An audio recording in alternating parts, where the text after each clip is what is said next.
And away we go. All right. Second leg of the day. We're trying out Bench Summer's top 32 Grixis Shadow list. Top 32 from this past weekend. I believe Sunday's Modern Challenge. If Bench is still in the chat, you might have to correct me on that one. Also believe if you want to see some of this gameplay, not from the challenge, but Bench has been posting a little bit of updates on Twitter. Be sure to go follow him. But this list is a little bit of an update. You've seen like a lot of these Grixis, Lurrus, Ragavan lists running around recently, really heavy in the control aspect. The variant that Bench has put forward is kind of the same style, but we get to add in Death Shadow, go a little bit bigger with our threats, be able to close out games a little more reliably instead of like hoping that our Ragavans are enough to get there. We've got 4 copies of Ragavan, the Modern Horizons 2 Nimble Pilferer, 4 copies of Dragon's Rage Channeler, 4 copies of Death Shadow, 1 Scourge of the Sky Claves, 1 Snapcaster Mage, little extra utility threats to help close out, 4 copies of Thoughtseize, 2 Inquisition for our hand disruption, 4 Lightning Bolt, 2 Unholy Heat, 1 Terminate, 1 K Command, 2 Terminate, 1 K Command is our removal. 2 Terminate, really good against like the Murktide Regent decks. 4 copies of Drowning Lock, 4 copies of Expressive Iteration. A lot of our go long interaction, better as the game goes on. 1 copy of Soul Guide Lantern in the main. Hopefully if we run into some living in, that'll help out. Also good in the Lurrus mirrors. In the sideboard, we've got a copy of Flusterstorm replacing the Emrakul, the Aeon's Torn. This is a decision from Bench himself, so we'll see how that goes. Feed the Swarm, Terminate is extra removal. K Command, 2 EEs, Void Mirror, Torpor Orb. 1 will be interested in seeing. Good against like Asmo to stop them from getting additional copies of Cookbook. 2 copies of Nihil Spellbomb. Also good against the Evoke Elementals. 1 copy of K Return for the Go Wide decks, as well as the Pro Red creatures. 1 Alpine Moon for like the Urza Saga decks, Tron, things like that. Storms are only out to Blood Moon decks. Also removal and kills Urza. Checks out. The 2 Dress Down is one that I'm interested in seeing. People have mentioned like a Shadow deck that Spike played, Aspiring Spike that had Dress Down, being able to make your Shadows a 13/13 on command, get a Kroxa down without having to escape it. So we'll see how it goes. But let's go ahead and jump into our first league here, our first match. My Wi-Fi is still struggling.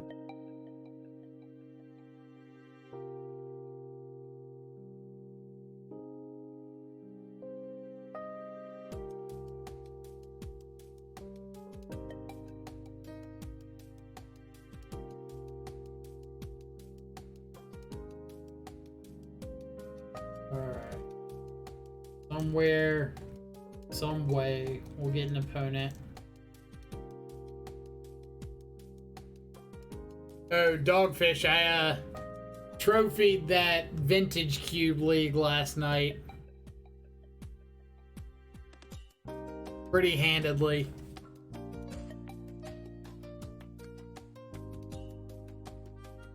Why can you not connect to my Wi-Fi router?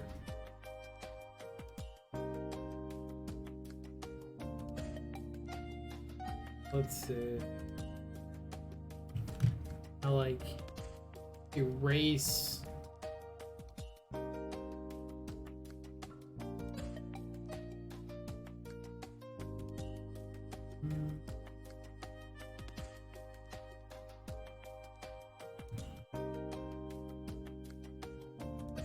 Desperado. Alright. So to me, this is a pretty easy ship. Can't cast our hand disruption. If Ragavan dies, we're just sitting here doing nothing. So.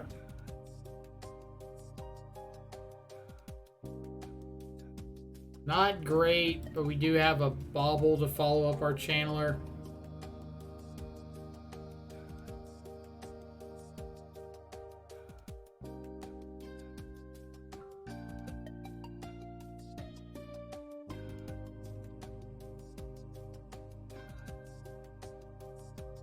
Good old Tron.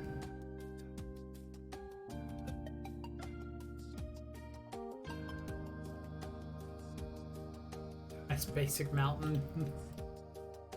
Yeah, basic mountain's been the bane of my existence enough times.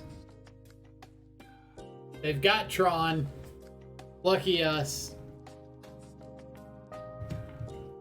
Michael, why do you play Void Mirror over Chalice of the Void? This. Alright, let's Thoughtseize first. In case we happen to flip over something that lets us get Delirium online.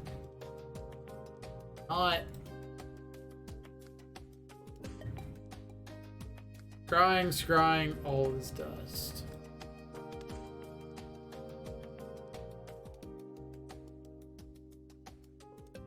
Alright.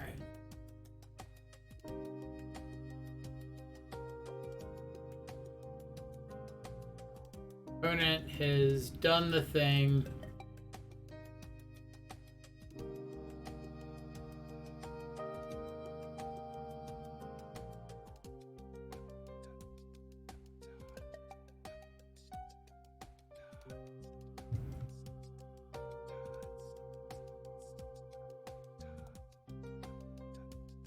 Let's iteration, try to find some more lands. Perfect. Alright, so let's go Vents to hand, Ground to the bottom, Tarn to exile.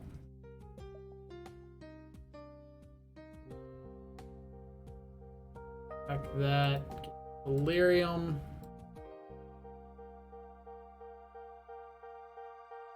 Alright, so all we gotta do is have our opponent never do anything for the rest of this game. I like it. I like the odds. This is...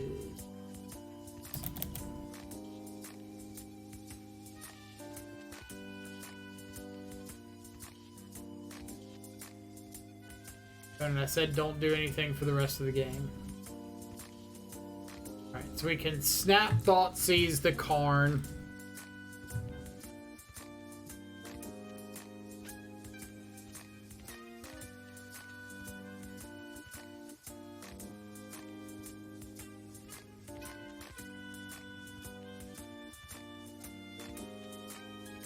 Are we gonna have enough cards in the graveyard before payoff? Sure.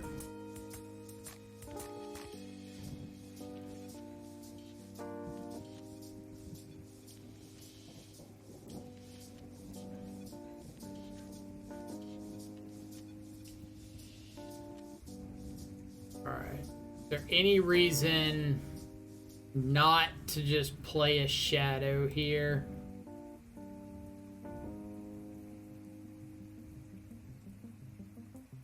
Don't think so. Like Blast Zone, Ozone, or O-Stone.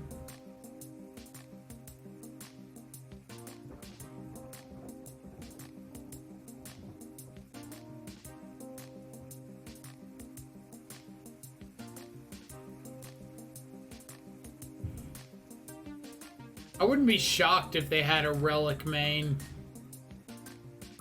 Yeah. Seems like a fine card to have access to.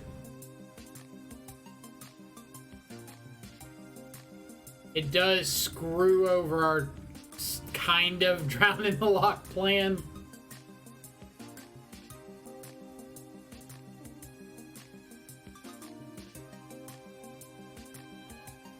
If we wanted to call it a drown in the lock plan.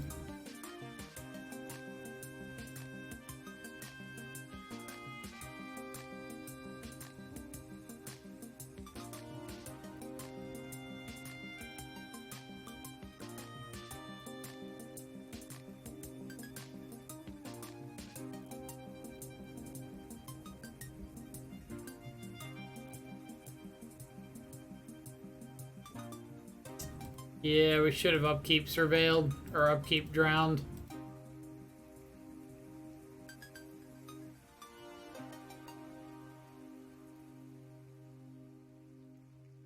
So if we'd flipped over drowned, we would have drawn into polluted delta. If that counts as rewarded or not.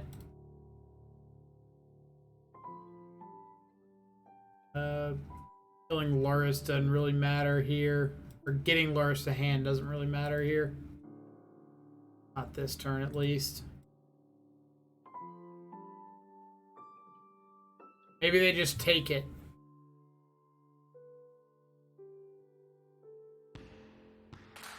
Holding up Drown doesn't do anything with Relic.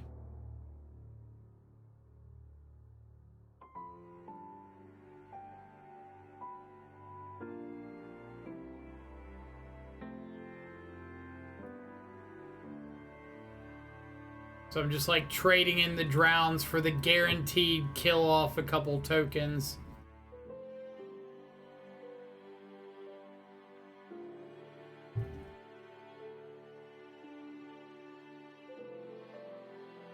They can always scrying for a blast zone and take out Shadow plus Channeler.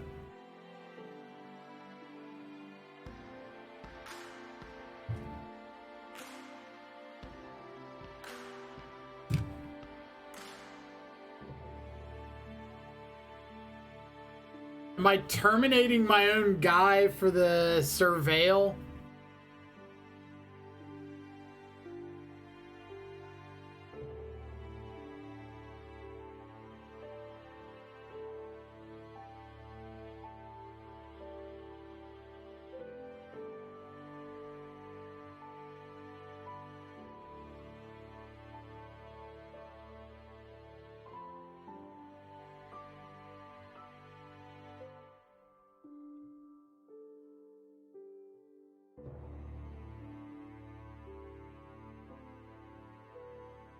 Almost.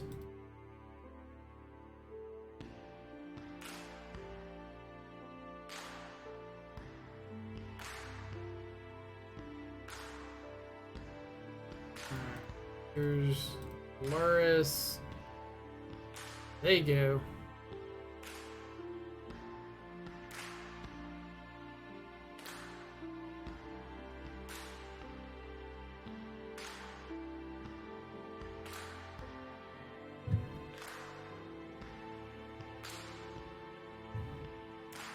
We try to ride Snapcaster to victory. We'll see how well it pans out. Let's set this wireless router. Yeah! Now, is Snapcaster Mage too good for Modern?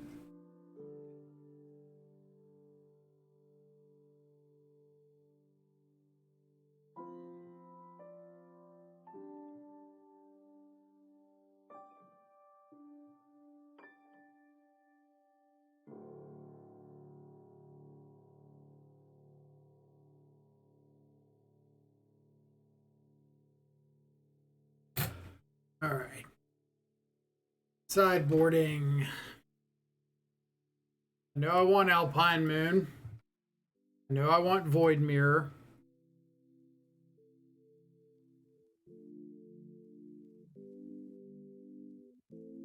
I can make a Worm Coil lose Death Touch.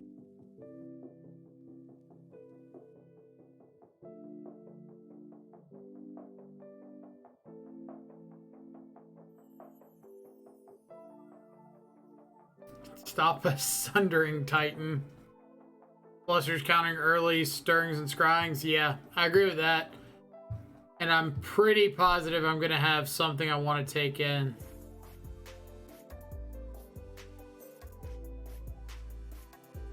I put Dress Down in because I have more to take out. Let's see. I know I'm taking out Terminates.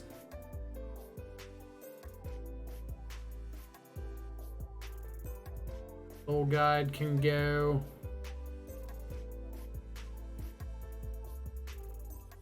So the only other thing would be like Trim Drown in the Locks.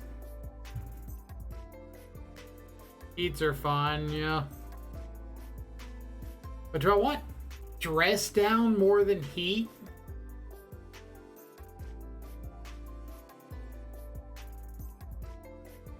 Like maybe it's just a sort of Battle Rage. All right.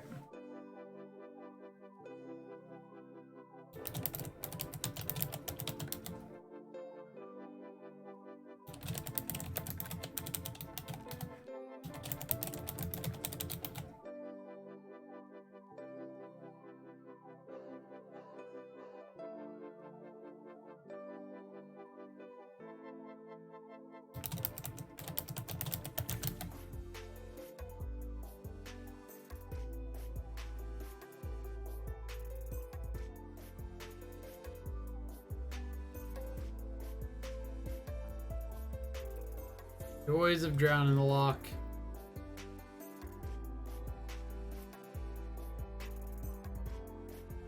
It's mold to at least 6.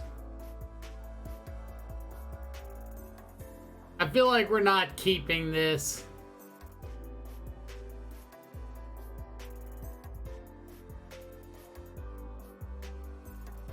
Like triple drown seems really bad.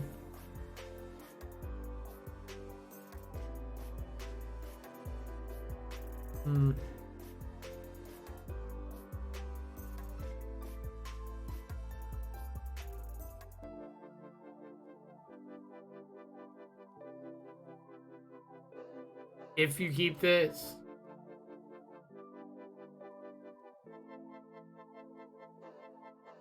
Yeah, I agree with turn 1 Thoughtseize. I don't think I can keep that. I think I need to be more proactive.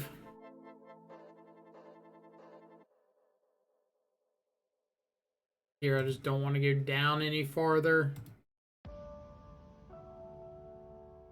Their hands are bad.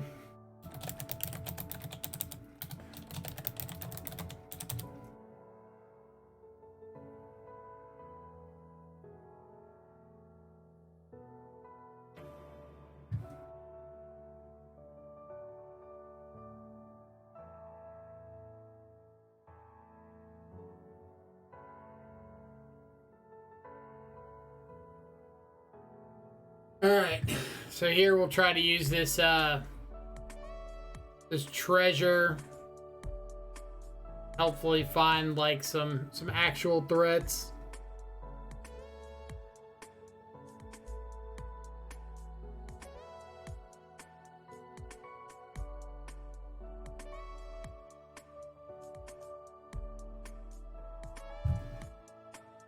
If they have Tron. Chance they don't have Tron. Chance is looking much better now. Don't you dare stirrings.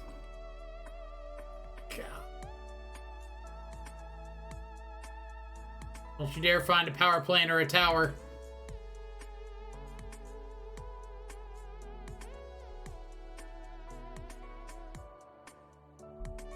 Chromatic Sphere. Okay. Feeling less bad at the moment.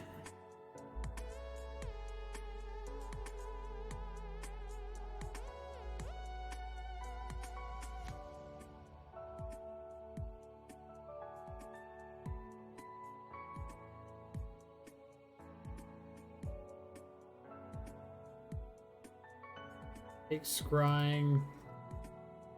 Hit with the van.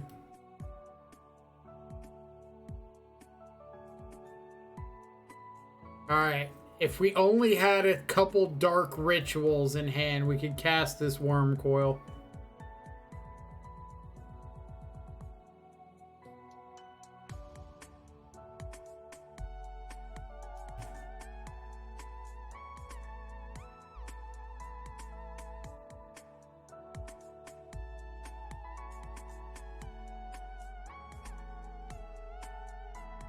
Second first is efficient because you can use treasure to cast Expressive iteration. Give the land from it to exile. That's fair.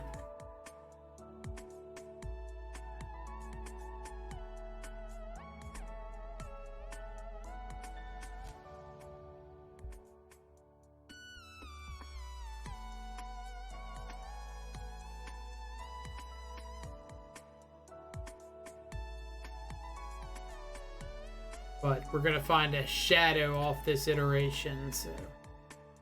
I also don't really, like, want my iteration to find a land. I'd rather it find threats.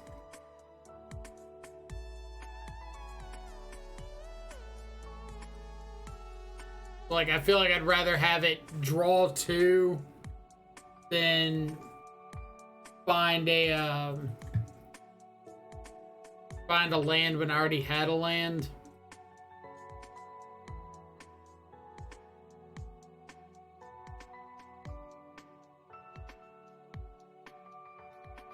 Exile Karn from this, easy. That would be nice. Would be nice and hilarious.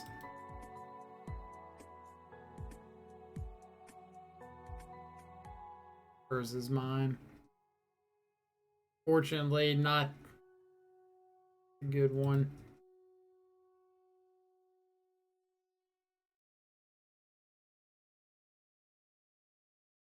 All right, so dress down to hand.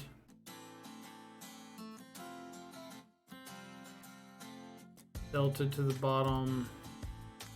Inquisition to exile. Go stone. Now, are we just cycling this this dress down into turn? Or no, if they make a token, we can just kill the token, right? So it's a 0/0 token and it loses all abilities.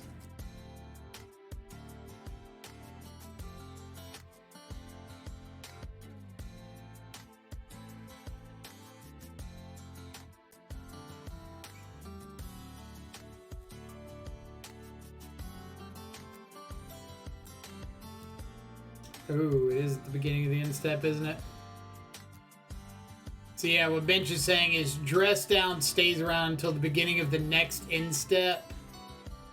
So we want to cast it during their second main phase so that the end step starts. This goes away. Ragavan regains his abilities on our turn.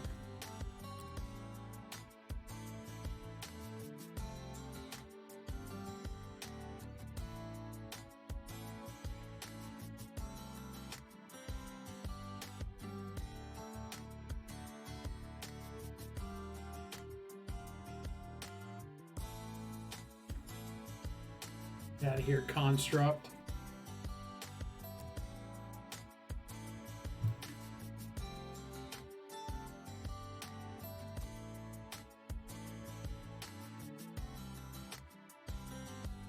Opponent's over here like, what the hell is going on? I don't know, I wish I knew.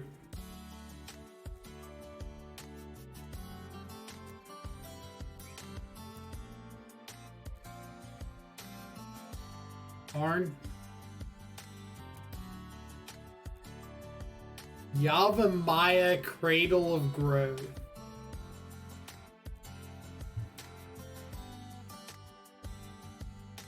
That's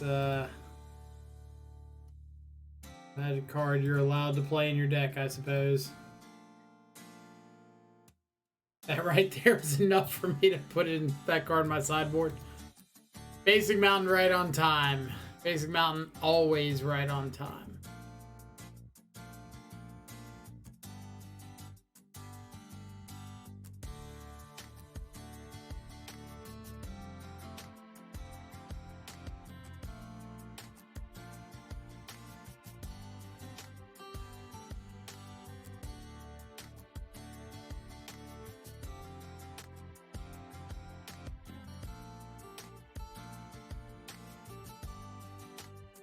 Okay. Lurrus draws a card each turn with dress down. Does.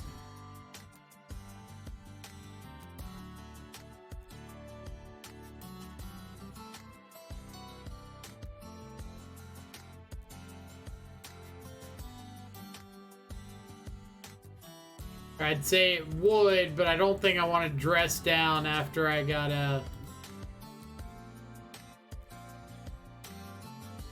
Scourge out.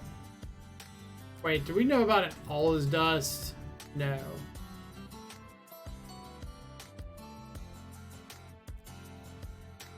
Don't think we do.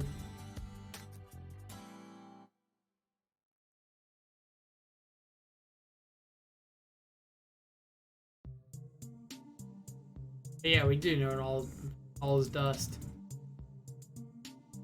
Game's tough.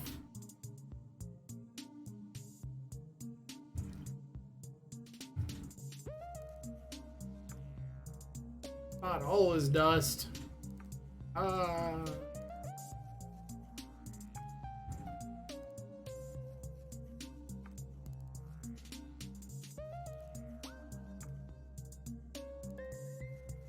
So if I dash Ragavan, it comes back to hand, right?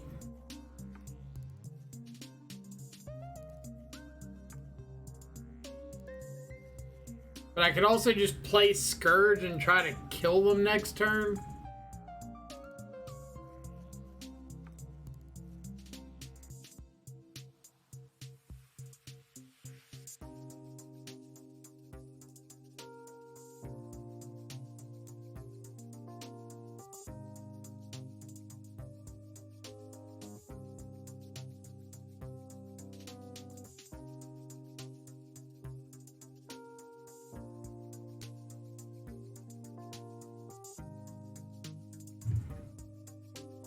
Sure. My relic.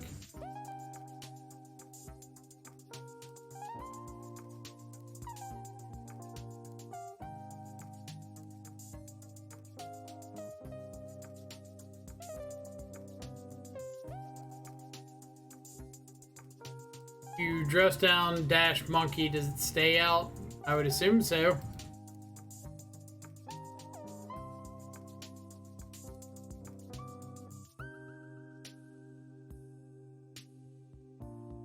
Alright. So we can... I guess we're just dress or dash Ragavan attack.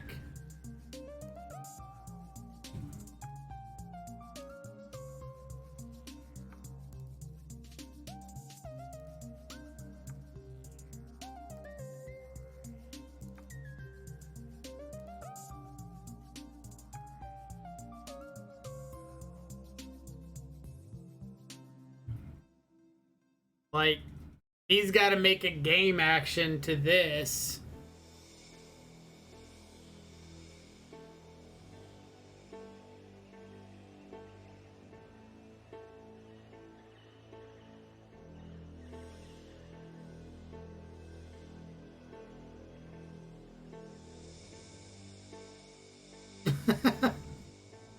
So weird. So weird.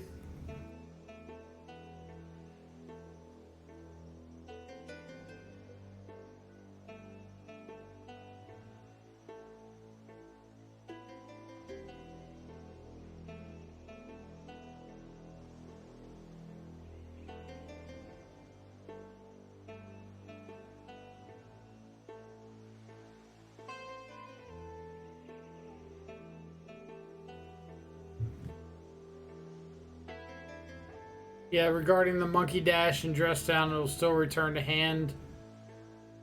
Is it... I'm guessing dress down...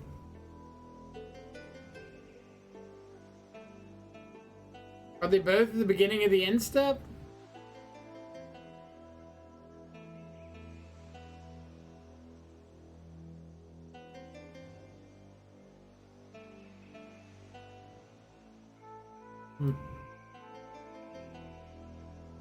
Lurrus mirror, you say?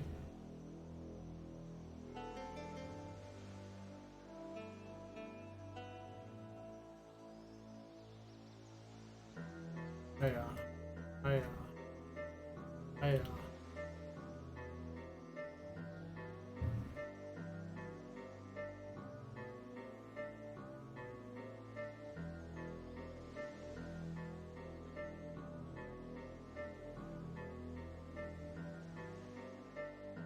Hammer time.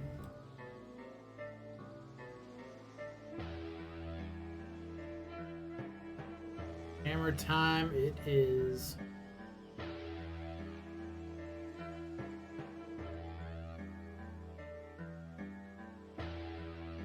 And the aid. Alright. Got our work cut out for us.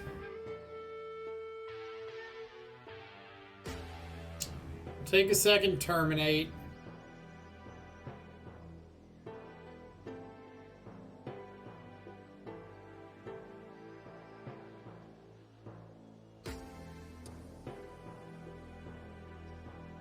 I guess we can go ahead and get our scry now.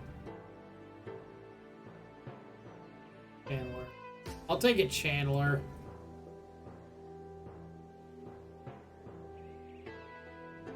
What if we played just 2 dress down main instead of 2 TBR? I mean, but dress down doesn't like kill your opponent from 18 with a big trampling shadow. I want to kill my opponent from 18 with a big trampling shadow. I enjoy doing that. Alright, how many hammer do we think they have? None. No hammer. Am I just supposed to start aggressively terminating ornithopters?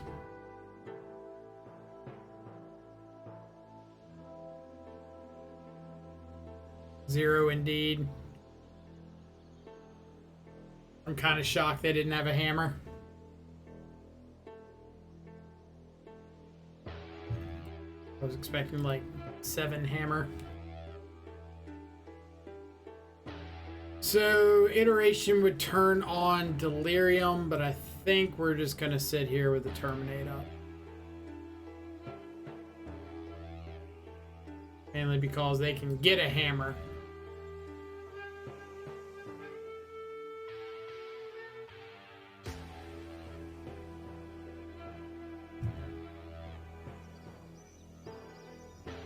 Dude, get a hammer. Jinkies Scooby, thank you for coming in with the Twitch Prime sub. Greatly appreciate it. Welcome to the Stubscribers.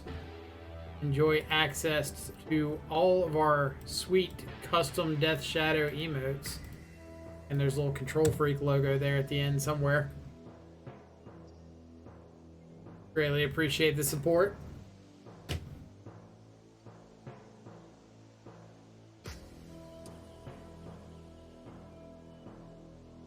Need to win the next gamble channel points. Are you trying to get up to a certain amount?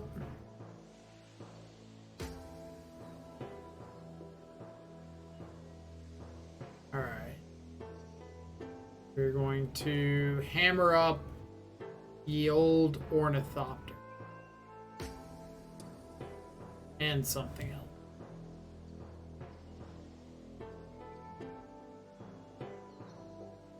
Respond to that.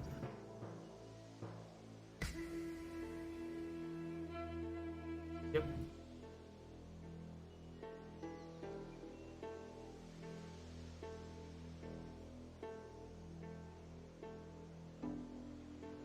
Lost 40k points last time to bench. I keep telling y'all not to bet for me. It's a terrible odds.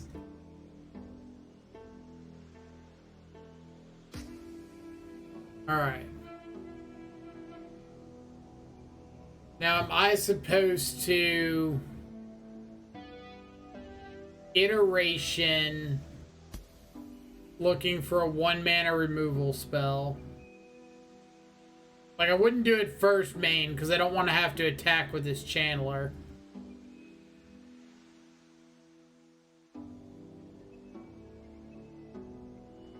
Or I could snap, terminate.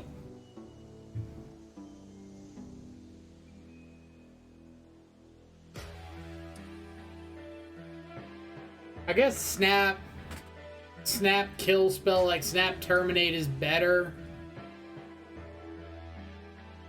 But flash in snapcaster, block the sentinel.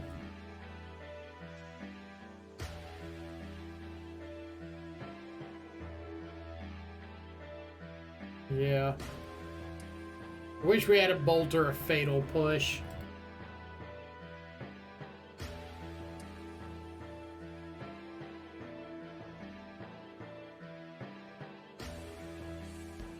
See, went 3-3 to 1K in Pennsylvania this last Saturday with Grixis Shadow. Lost to Heliod, Yawgmoth, and Tasha's Hideous Laughter.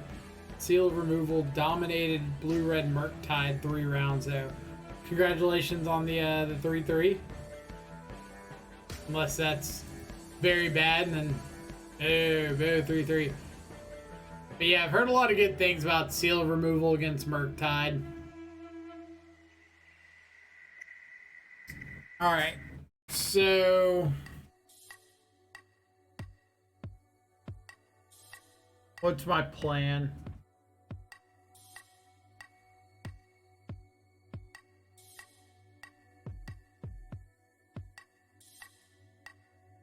I could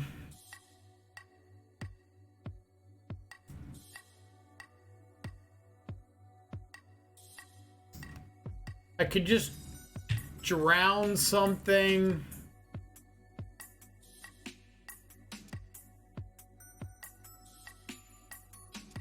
I really don't want to give him this card draw.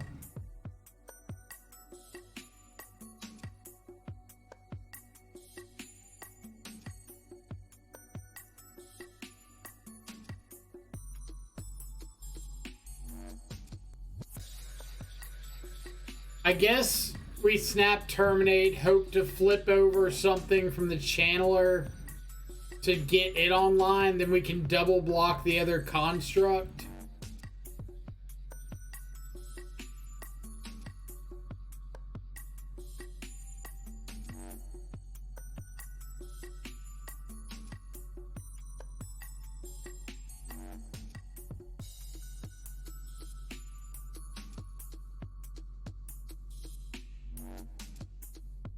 Like if we can draw something here or flip over like that.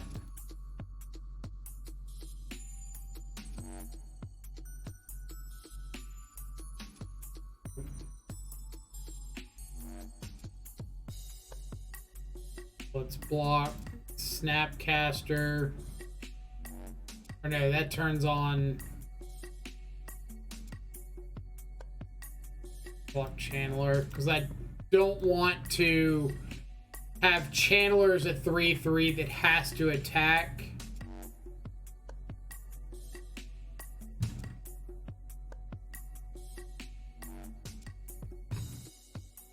Yep.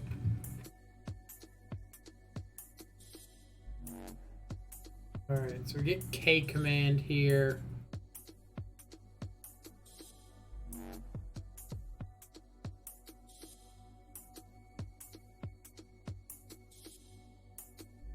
Hogger getting the urge to start playing Magic again. This is a pretty good game to play, isn't it?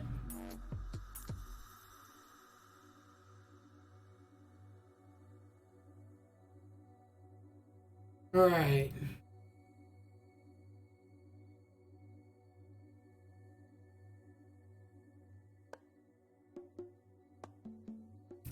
So if he just goes Hammer Ornithopter, or not Hammer Ornithopter, Lurrus Ornithopter. Drawing Sagas.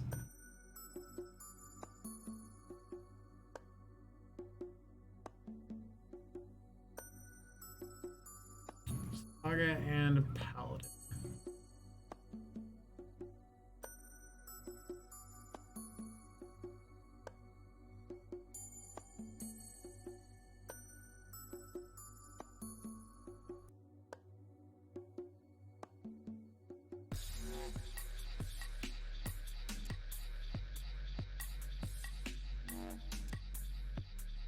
to the bird.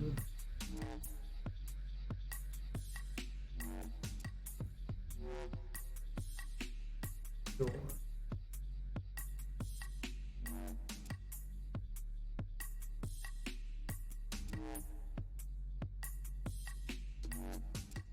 Alright, so I can go destroy hammer, shoot pure steel.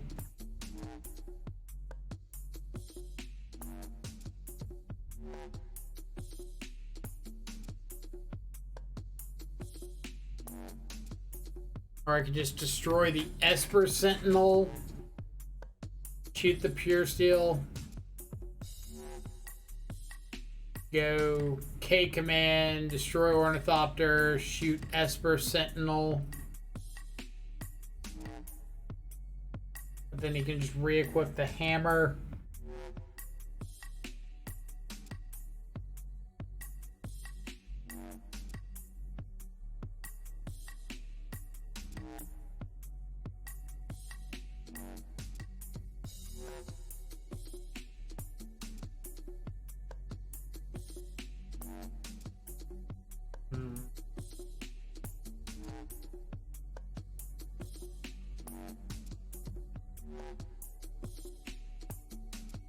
I think it's gonna have to be.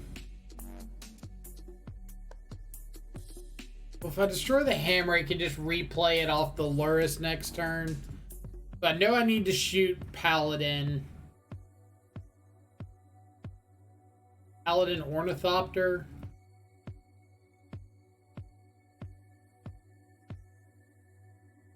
So destroy an Ornithopter.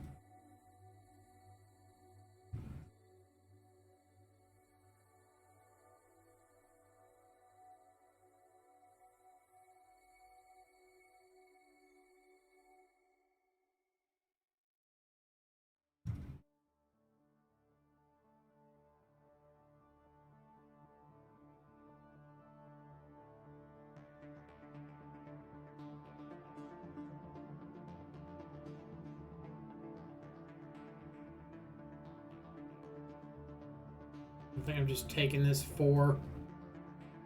I haven't played since GP Liverpool. Supposed to be around 2 years. A few friends of mine are going to modern events in a few weeks. Watching the stream is really getting me up for joining them. I mean, I'd say go for it. Like, I think modern's in a decent place right now.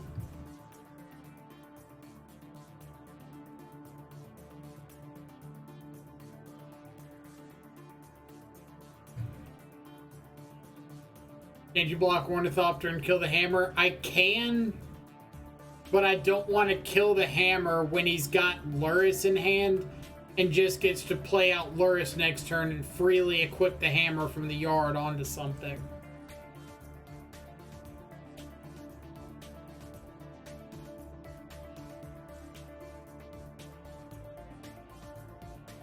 Like right now, I can Thought Seize the Lurrus.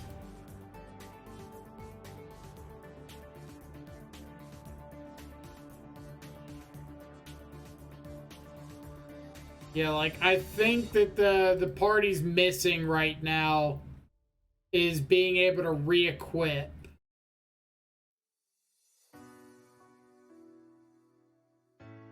Spell stuff.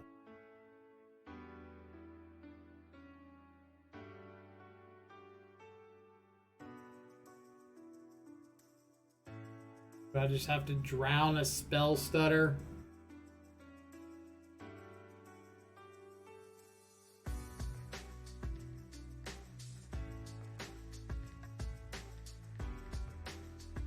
I'm not dead if I drown a spell stutter.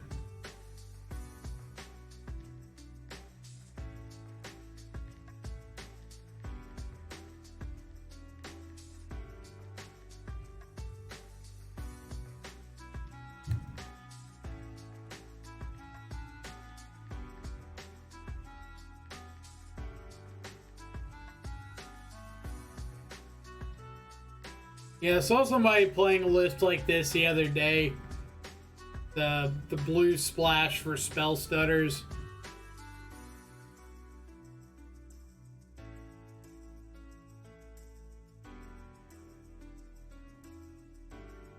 Deck a hammer. Alright. So, want the extra terminate. EEs. A command. Kozilek's return.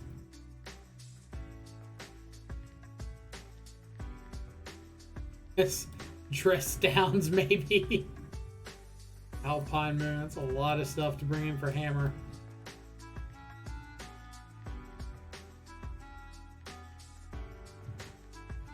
Alright, what are we ditching? Full guide.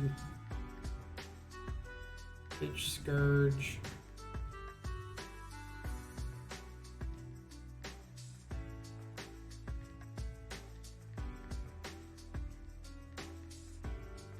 Yeah, I like cutting the Ragavans. I kind of like that.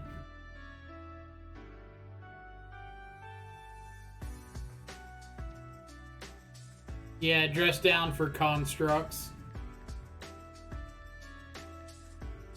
Oh, and lose the pro red off Sanctifier. That's pretty sweet too. I gotta stop agreeing to stuff for like bench is gonna make a dress down believer out of me.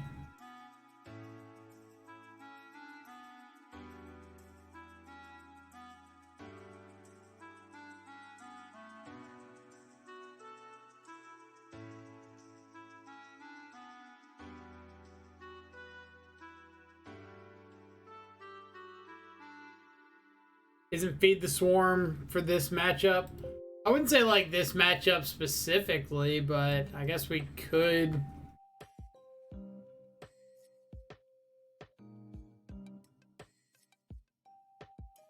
We'll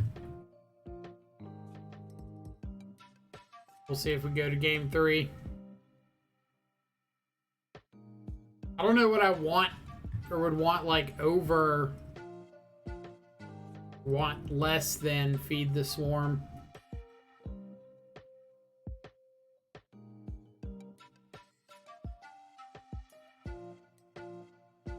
It does kill Sigarda's Aid. That's fair. That's fair.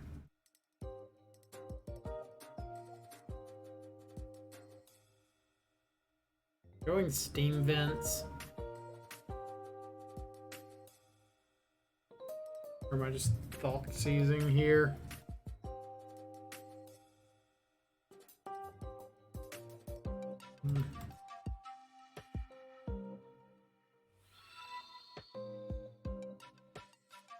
The Iago Rodolfo, thank you so much for the follow.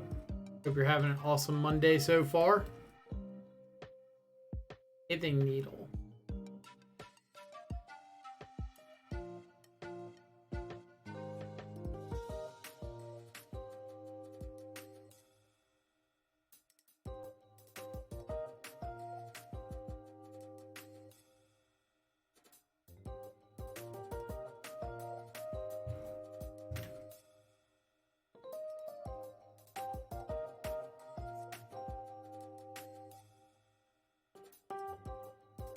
What are you blindly naming here? E.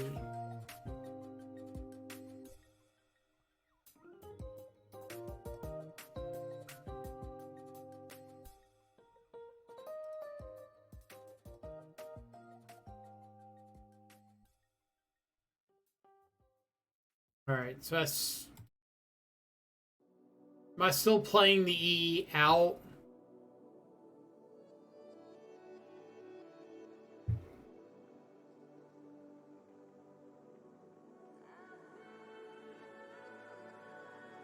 Yeah, I think I want the trigger.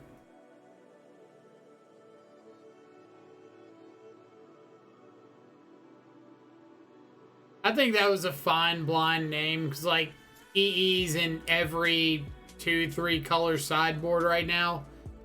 And it's one of the cards that I think they can be reasonably concerned over. Like, I don't think that was a bad name from them or a sketchy name.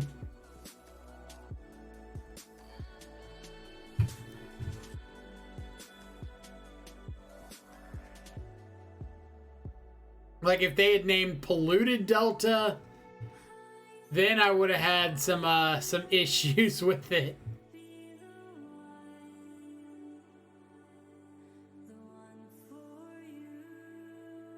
Alright, so we're drawing Unholy Heat, right? Yeah. I'm just gonna draw that.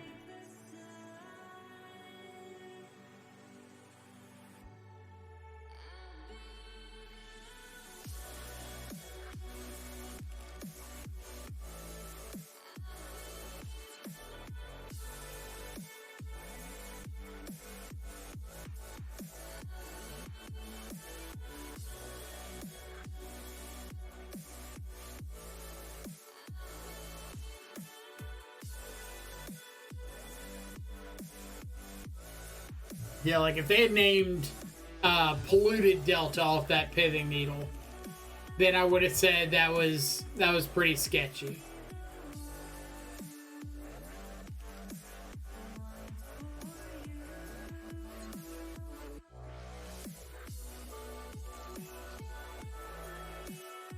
Alright, so this is make a construct.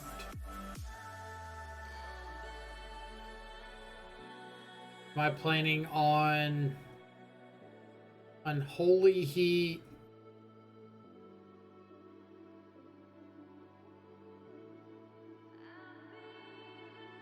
Just attack, probably Snap Heat.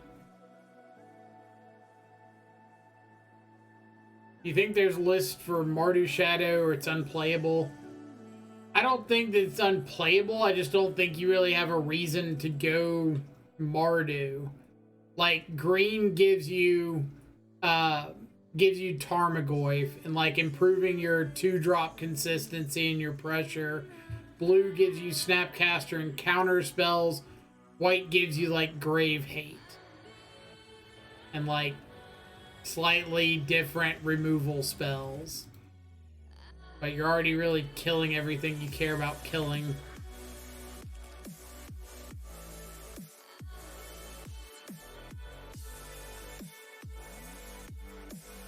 Prismatic Ending in Kentucky.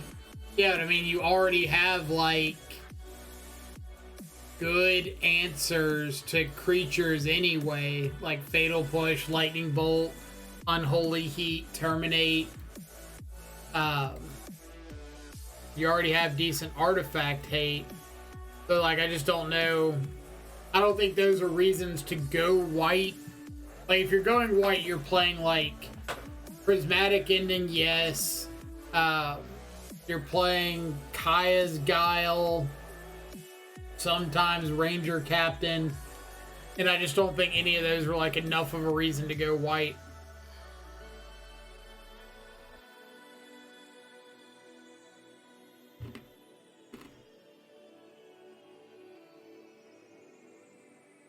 But like, I wouldn't go as far as calling it unplayable. Stoneforge Mystic. I guess that's technically a magic card.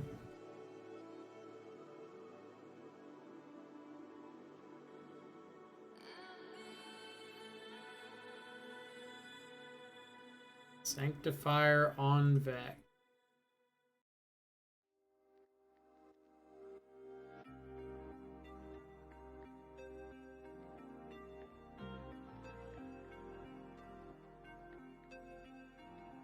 We've got Drown coming off the top.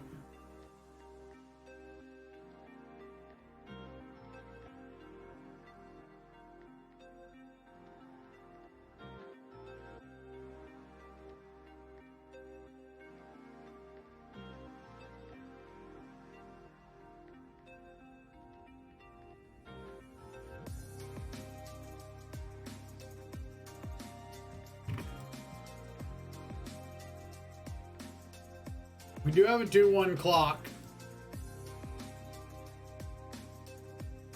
Until they strap it up with a Shadow Spear.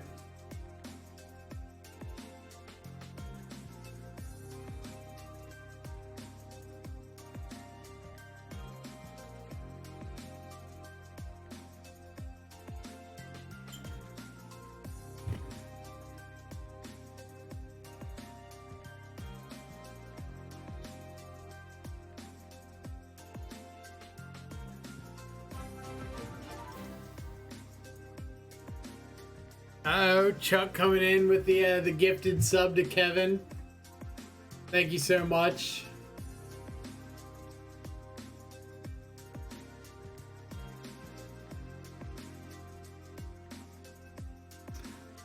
Kevin, despite your constant protests, welcome to the subscribers. Am I just countering this?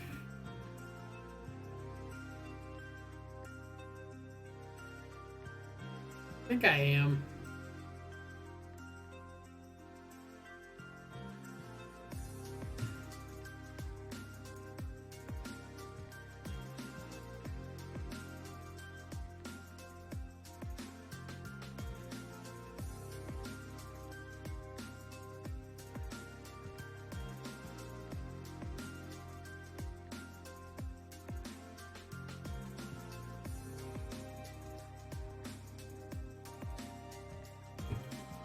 Yep.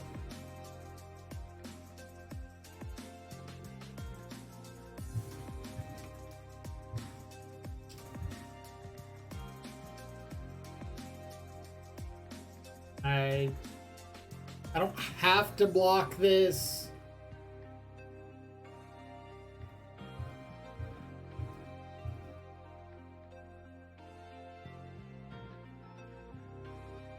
No, I want the extra scries off this channeler.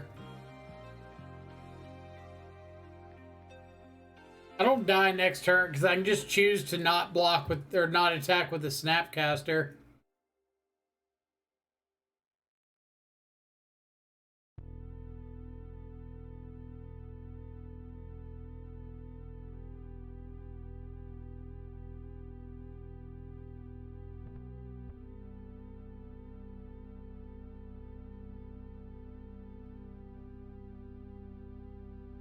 We know his last card's a hammer.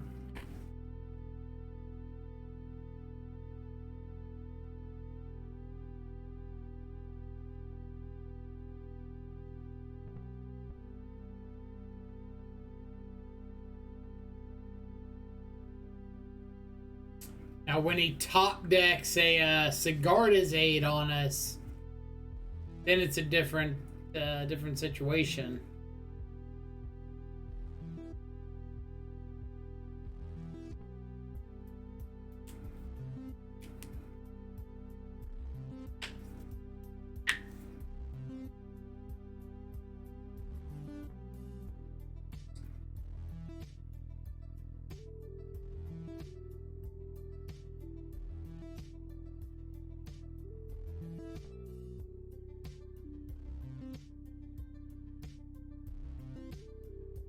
Dress down, can smoke a sanctifier.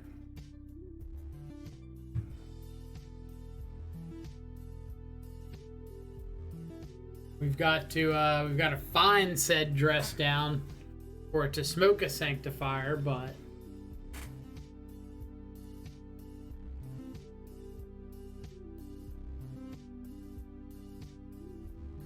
lighting up a sentinel. Okay, do I want to respond to this with terminate the sentinel?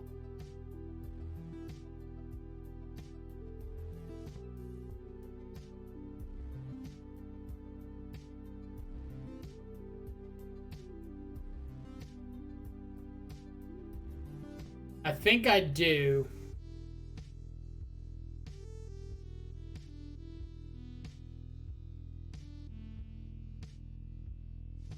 Yeah.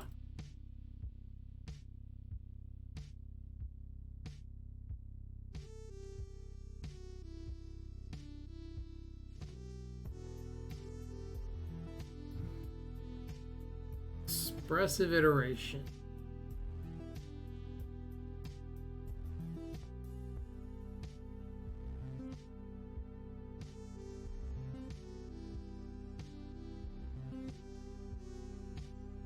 Yeah.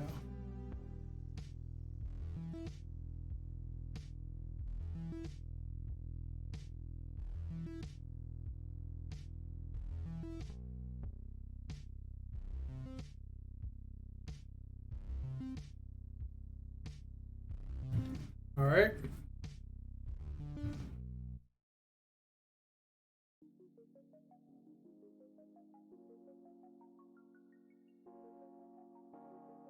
Reiteration into a drown in the lock.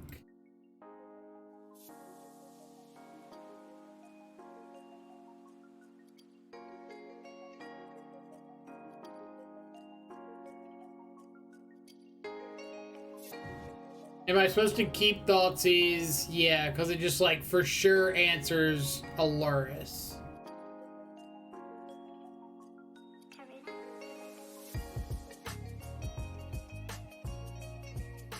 Alright, so terminate in hand, EE on the bottom, Thoughtseize to exile.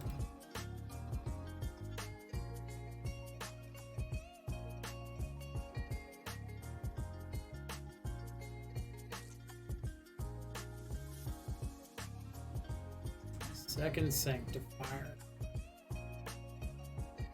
Alright.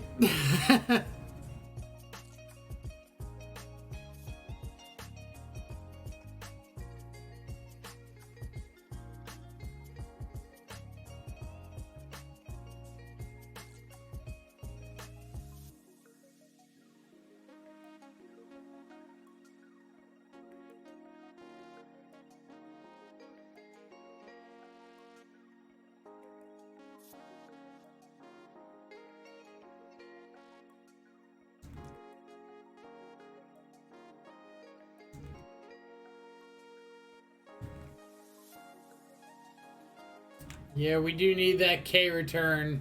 Like,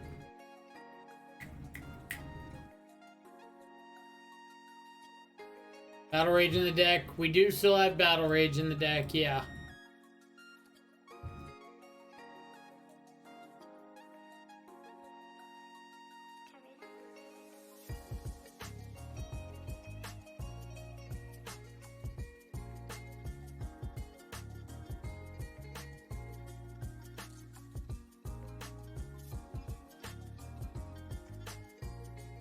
The last card is Hammer. What did he just do? He gave away a Sanctifier.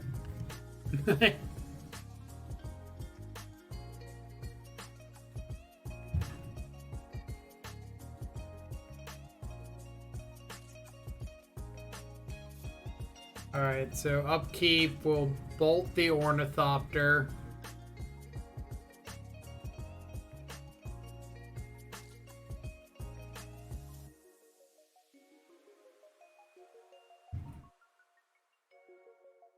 Come on, dress down.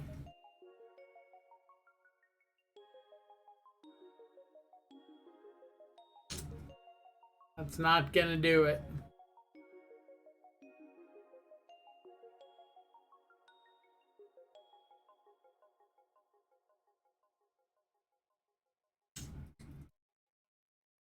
Nope. Rough.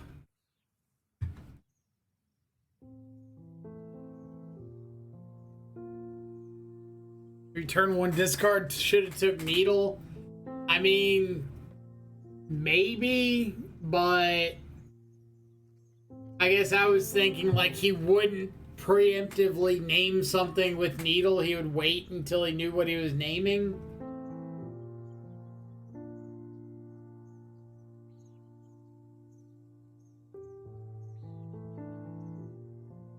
Just the fact that like we had the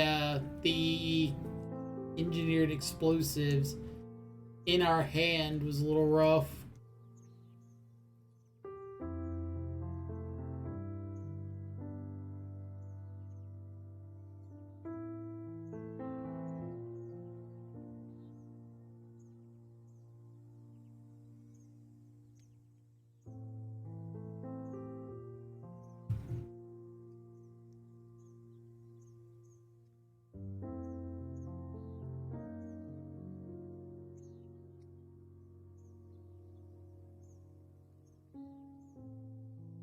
Not sure if Channeler's great in Shadow decks. I think Channeler's fantastic in Shadow decks. Like, it would have been 10 times better there if they didn't have Sanctifier. Probably would have won us the game if they didn't have Sanctifier.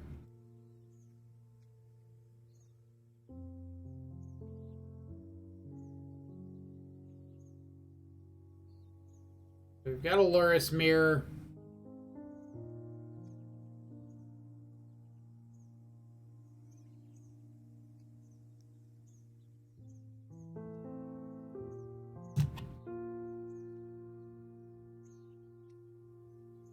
Fully heat the monkey.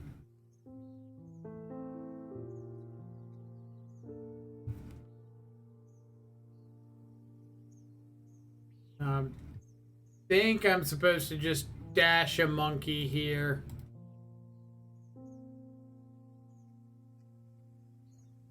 It's like it hits them, and I get to make a treasure that lets me unholy heat if they try to dash a monkey back.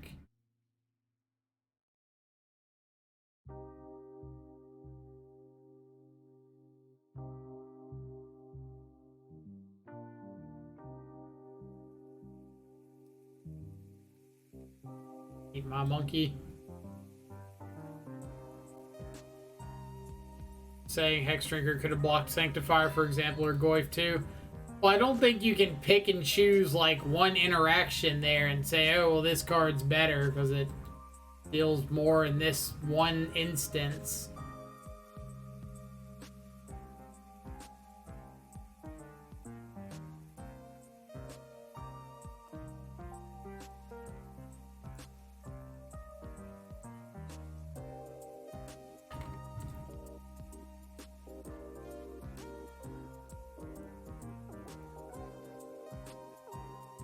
PCS 1986. Thank you so much for the follow. Hope you're having an awesome Monday so far.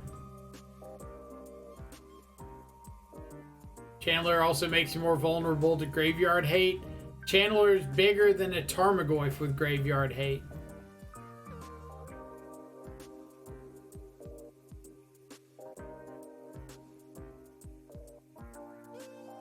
So I would argue that Chandler makes you less susceptible to graveyard hate than Tarmogoyf does.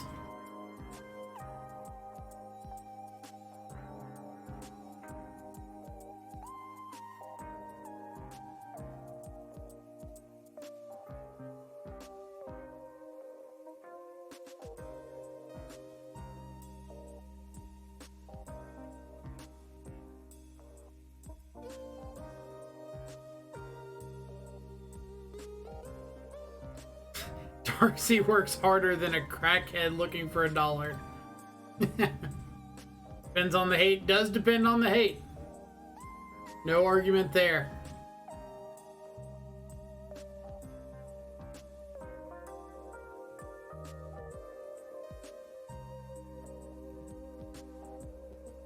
No. Not my Ragavan.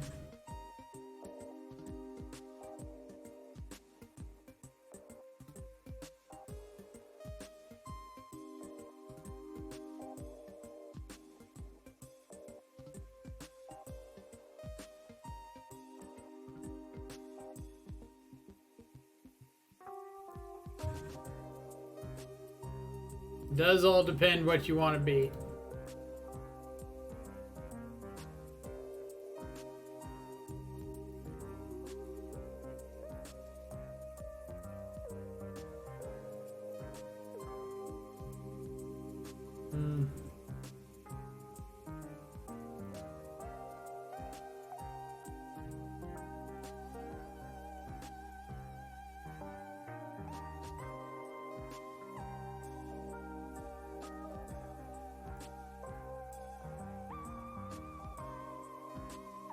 Scourge off the top.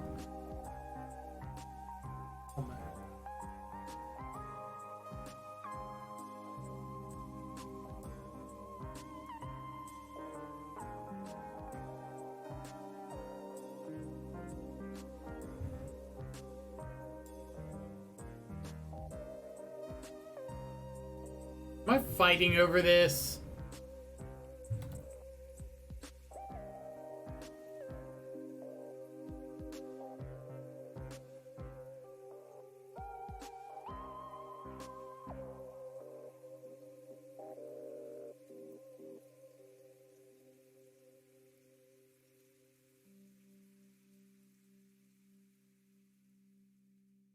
Alright. Not bolting you.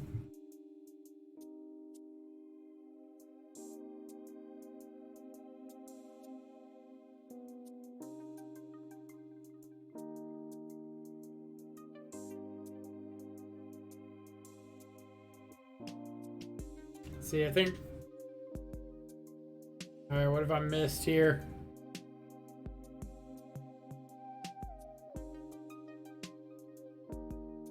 No, Dash Monkey back. Blasphemy. Exile my K command. Oh, man.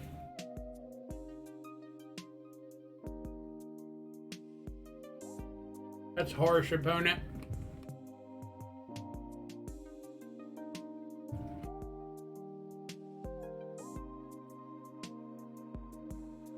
Why you gotta be like that?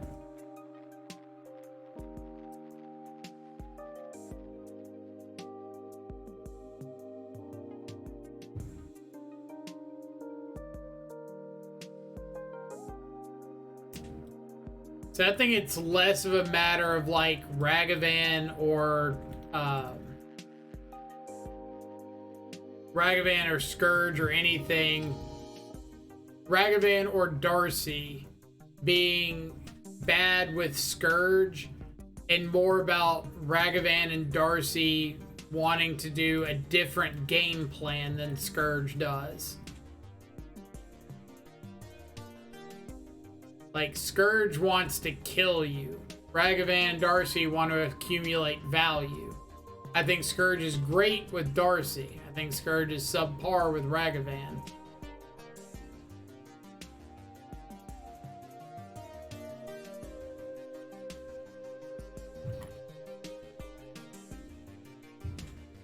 Man, that K command that they hit off that Ragavan, that messed us up bad. We were in a good shape until that.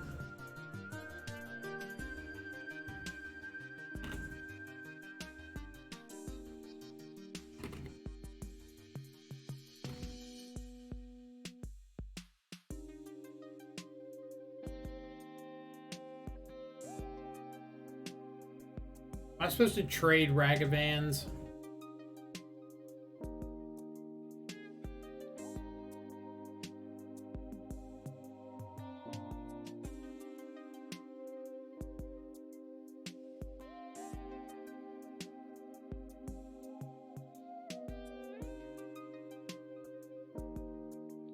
Yeah.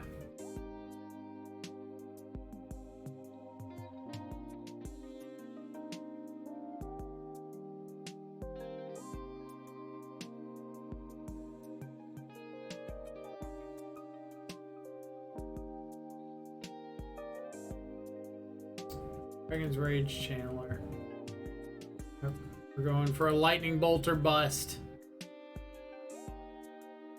We've got 4 in the deck still.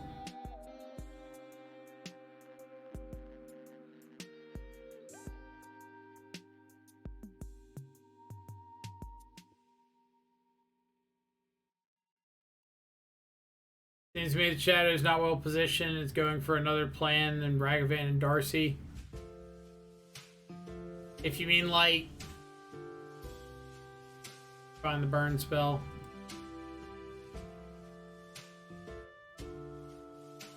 This list is definitely more control or mid-range. Like, I prefer Tarmogoyf Scourge builds because I think that you they found the lightning bolt. Because I think that you win more games by just getting your opponent dead than you do trying to like grind out little micro decisions with dashing Ragavan. But to each their own.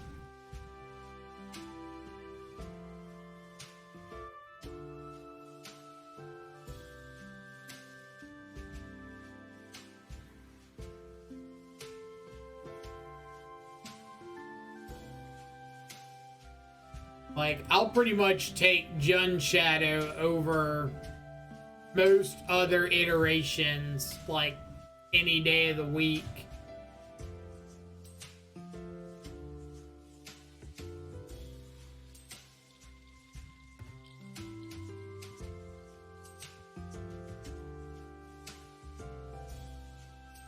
I just want to, like, bring in everything.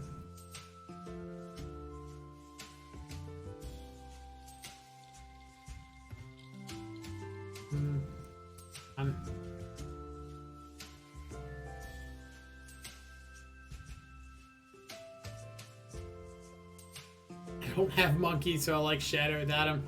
There's the real reason. I don't have Monkey. I don't want to buy Monkey. Therefore, I'm not playing Monkey.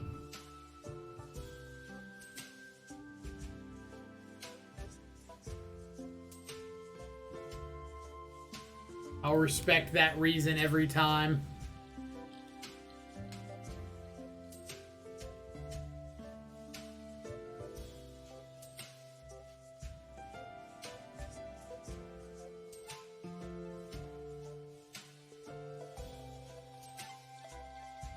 Like, I don't like Monkey because I don't think it's a card that Death Shadow is interested in playing. I don't think it fits the Death Shadow archetype. And I don't think it's accomplishing anything that you're particularly interested in having it accomplish.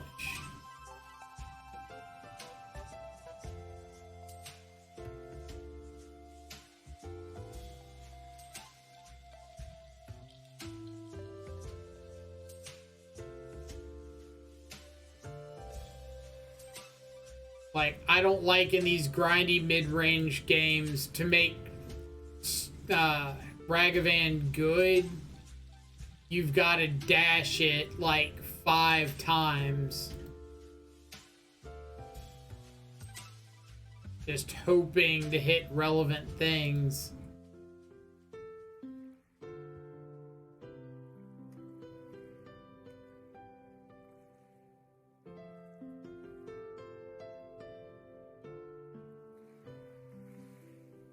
So I was cracking my bauble there on my main phase in case I hit a 1 mana removal spell.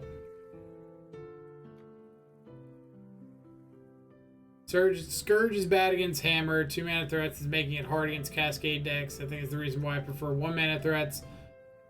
While most of those decks you want to be mid-range and control Monkey is great late because you can cast their cards from it. Yeah, like, I don't want to get to the late game. I want the game to be over before the late game.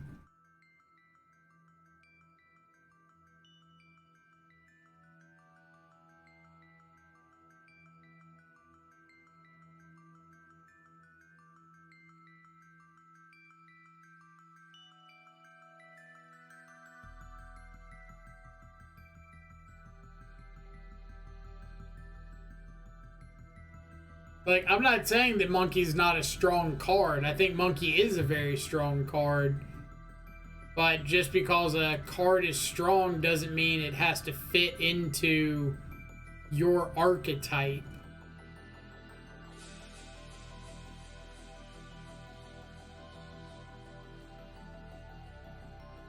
So I could drown, play Shadow.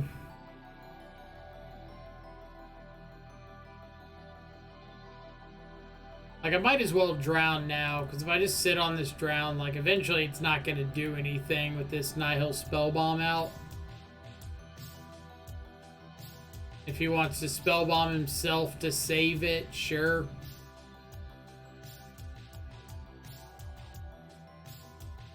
Then get the draw of Spellbomb.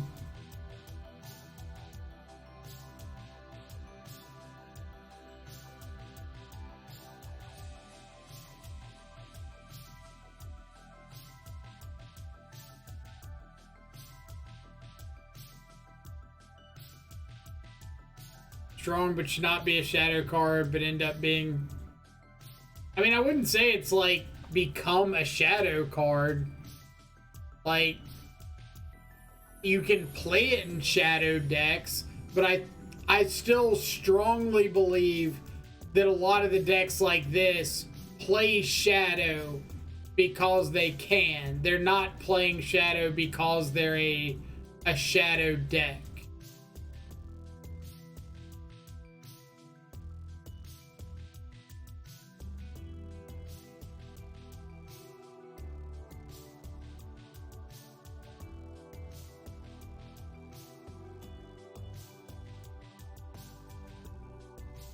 So, Scourge to hand, Spellbomb to the bottom, Channeler to exile. Play Channeler. Play Scourge.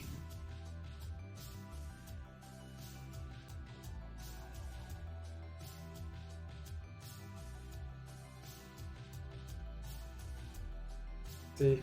I like one monkey for Lurrus shenanigans, but the other three could be anything. Croxa, Seal of Removal, Fire and Ice. I'll even Raven's Crime for Darcy shenanigans. They could be, you're right.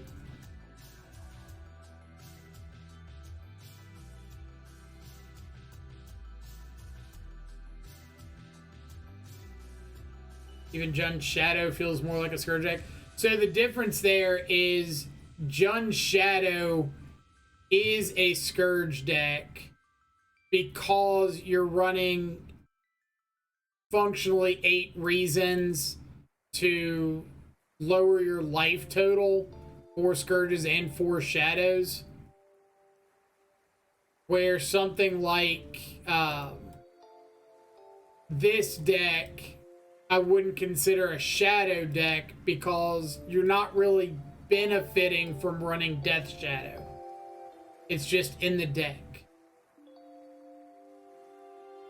In other lists like Temur Battle Rage, Scourge plus Shadow give you reasons to benefit from lowering your life total and playing cards like Death Shadow.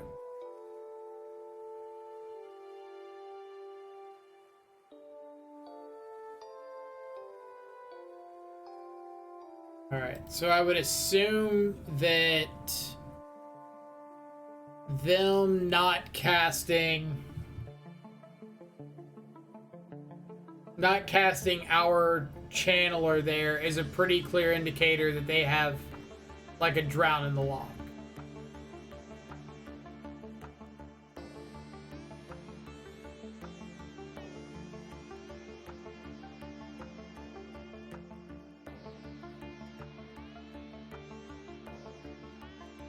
So I could go Soul Guide myself, like Exile Dragon's Rage Channeler, play Lurrus under Drown, play Bauble. And that would play around Drown in the Lock. But then he gets to dash Ragavan again.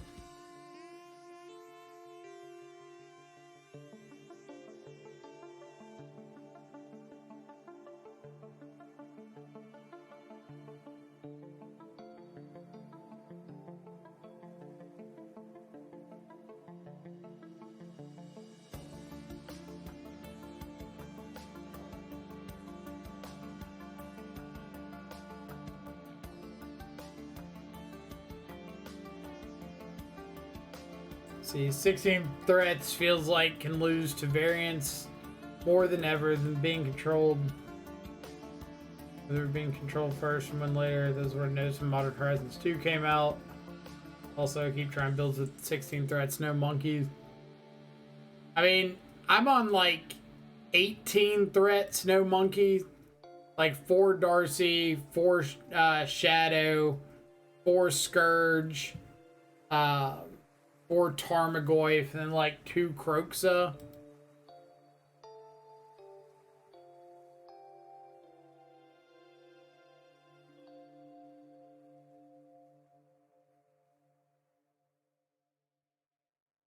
We can just crack Spellbomb or Soul Guide to draw a card here.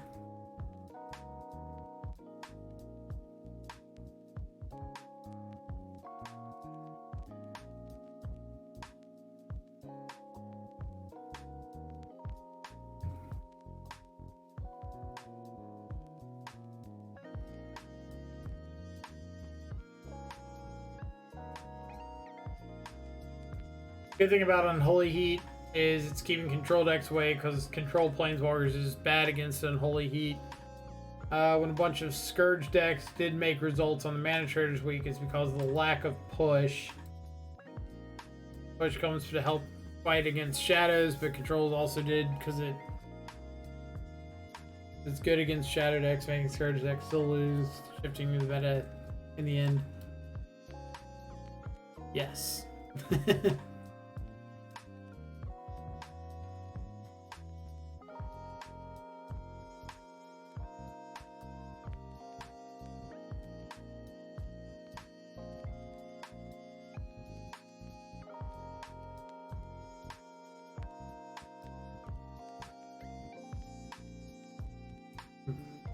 Pretty sure I'm just popping EE here.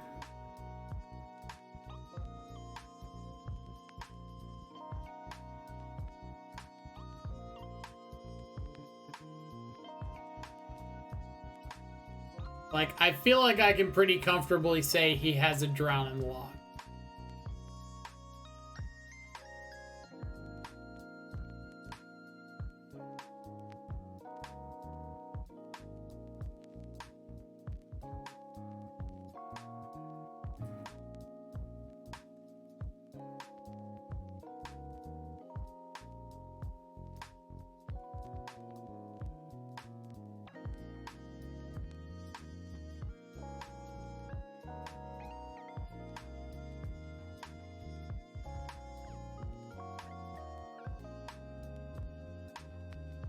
Alright. Well, I'll drown this. Or no. Am I drowning this? Like, if I drown this and he dashes a Lurrus. Or, not a Lurrus, a Ragavan. Let this resolve.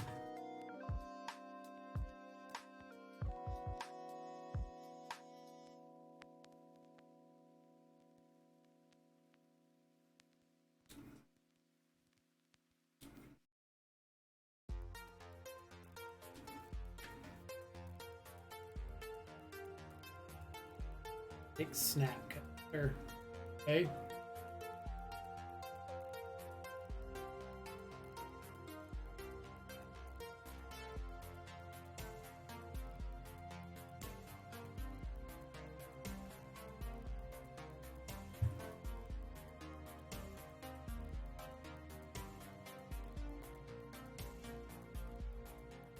Brown and lock the monkey.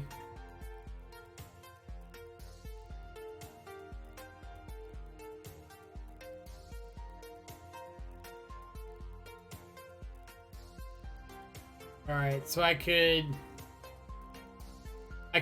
Lurrus, hold up Drown, but I think I'm just gonna pass. Playing on Kate commanding back Snapcaster, holding up Drown.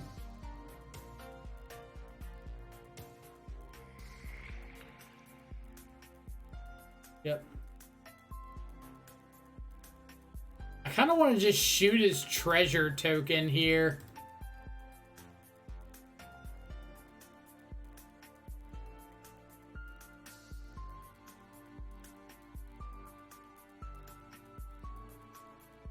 No, he's got to use it if he wants to drown. I'll just go return Snapcaster, you discard.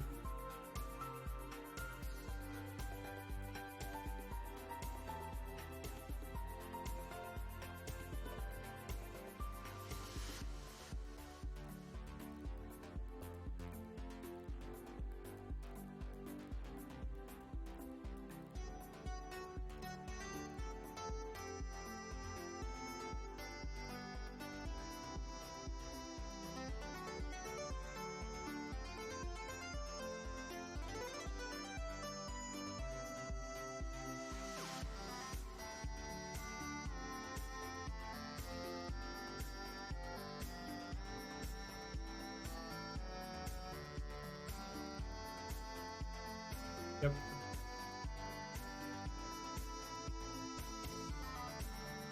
So I go drown. He goes Lurrus. I go drown.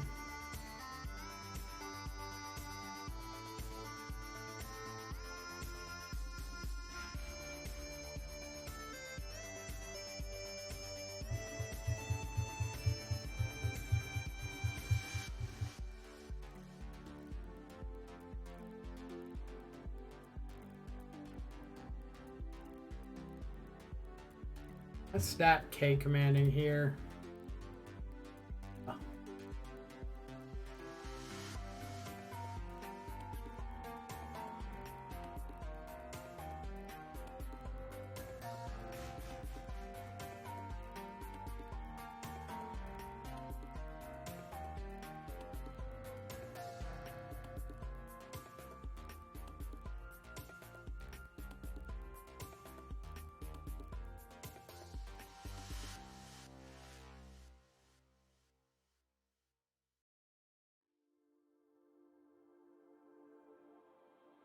Let's go.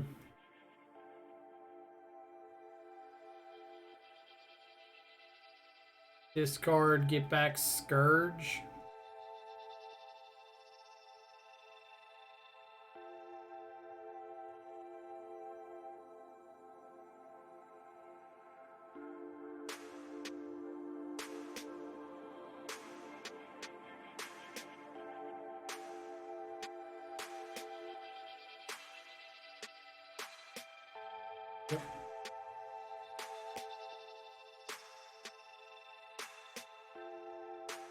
I know he's got a Lurrus, so we can't have double bolt here.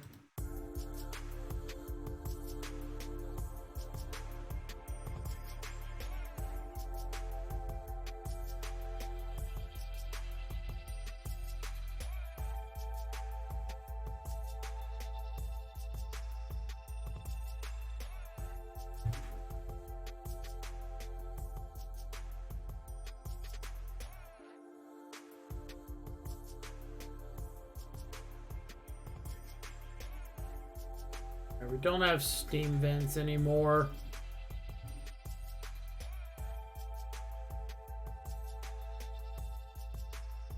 So I need to go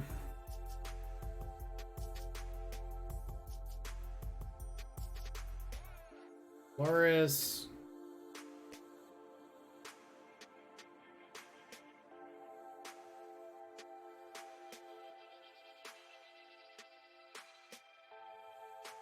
Fights over this. We fight over his fight.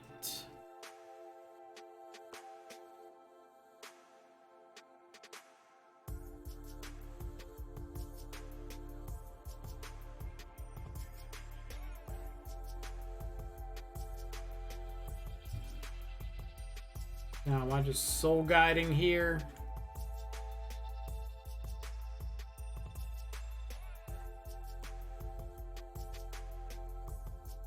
On to game 3. The wonderful back and forth.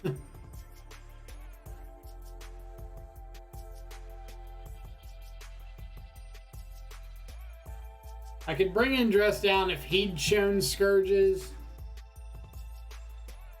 He is not. We're just going to leave them on the board.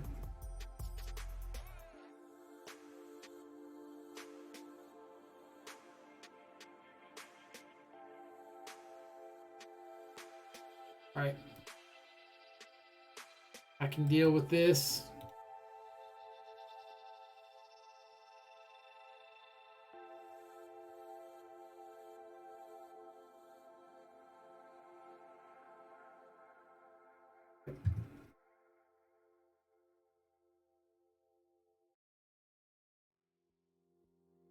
Ditches a Snapcaster on turn 1. That has to mean kept a 1-lander, right?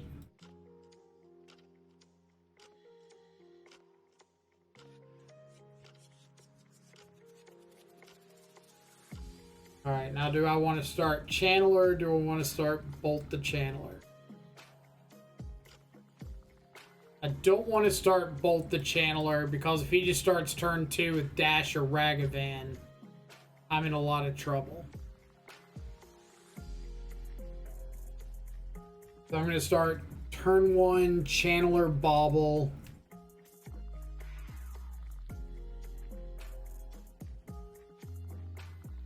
I miss out on the extra Bauble trigger from the second Channeler, but I'm kind of assuming he's got interaction for this Channeler.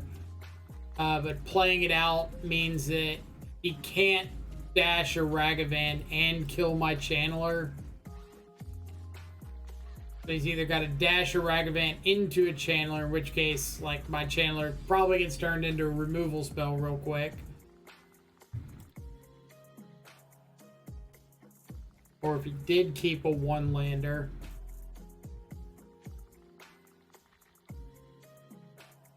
Or he redeemed Hydrate. It's a Cherry Coke, but it's all I got at the second.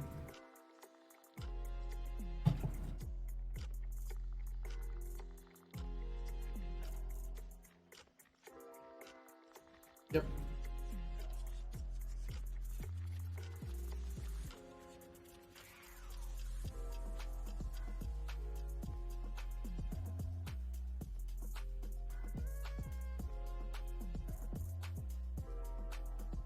All right. So I could go Bolt. I think I'm just going Blood Crypt, Channeler, Bolt the Ragavan. This puts my 4th card type in the yard for Delirium. So now my Channeler can trade with his Channeler even if he gets a little bit of a boost.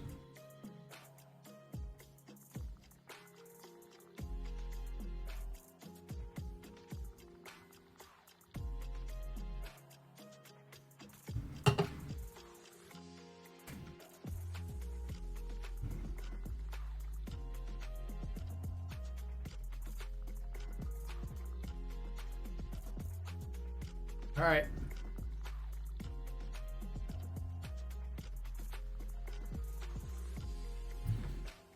So we're getting Watery Grave, sure. Take command, discard, shoot Ragavan.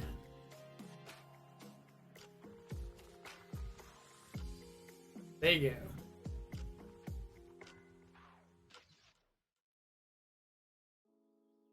Discard a drown.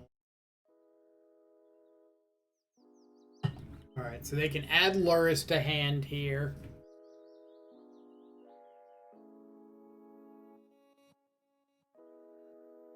But they can't currently play Lurrus, which is pretty funny.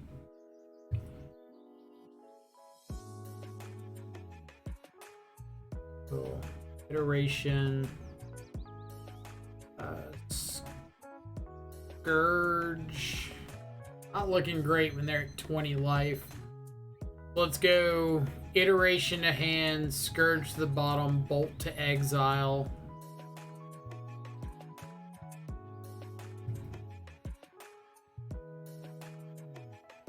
Then Bolt, say go. They can top deck the black source here to be able to play out Lurrus.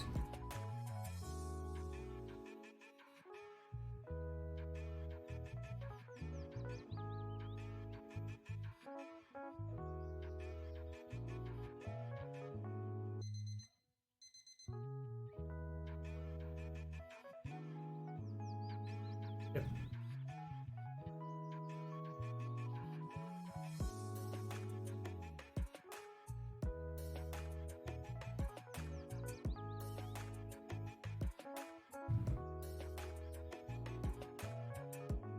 Steam Vents, Bolt Lurrus.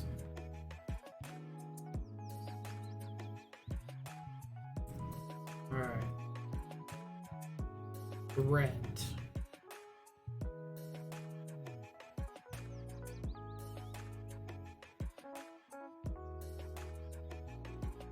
So if we go Iteration to hand,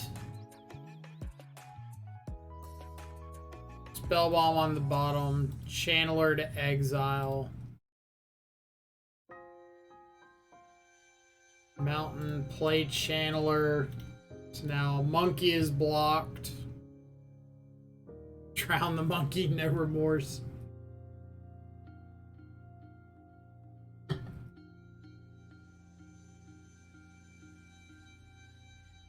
So I think I'd rather just let them kill the Channeler and I'll destroy the Ragavan. 'Cause I'm getting to untap with an iteration here. Alright. Fair enough. Fair enough.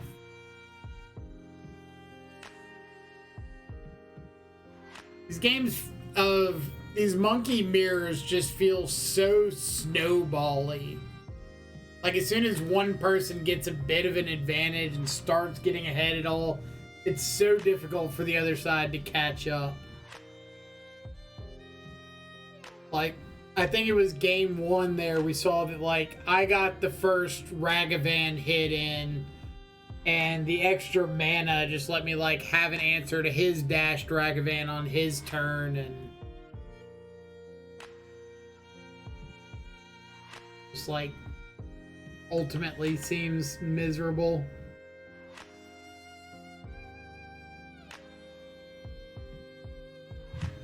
Let's see. Stream Decker might have left the chat. For whatever reason it does that.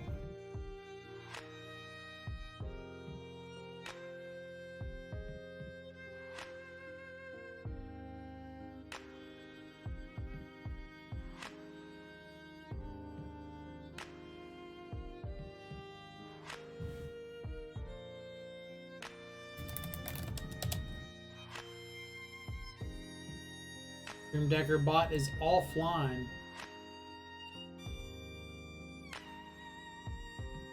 Why is Stream Decker bot offline?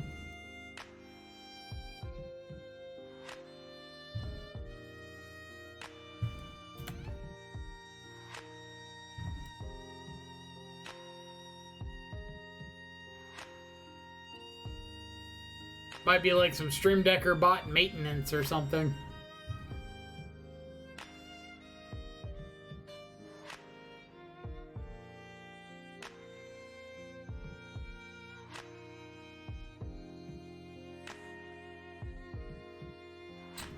One Swift Spear. So I assume this is a prowess list.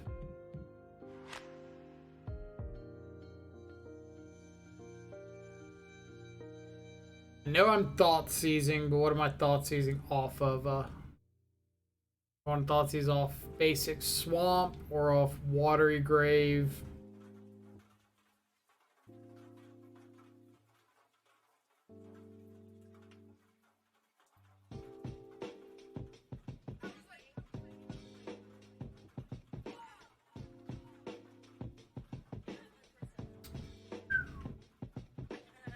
A lot of burn. Let's see. For Jund Death Shadow without Ragavan, do you think push is so behind Unholy Heat these days? I do think Unholy Heat has gotten a lot better the less and less we've seen of like opposing scourges and shadows. Why are you like extended up there beyond?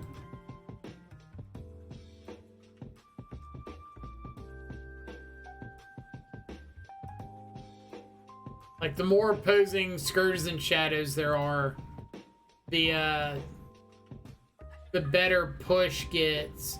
And we're just not seeing a lot of those right now, so, like, looks eh. That's a pretty good draw. So...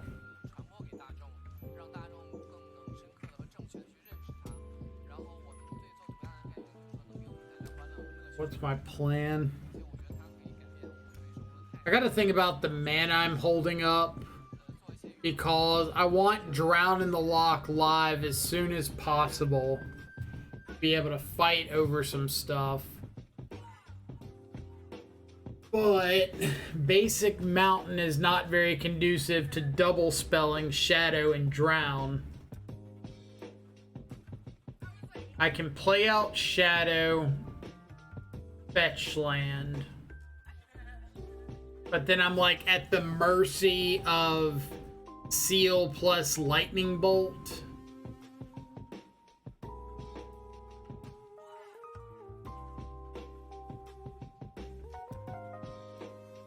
Like, what I mean by that is if I play Shadow off the Watergrave, Bloodstained Mire, pass, then anytime I go to fetch, they can respond with Seal, Bolt the Shadow, and kill it.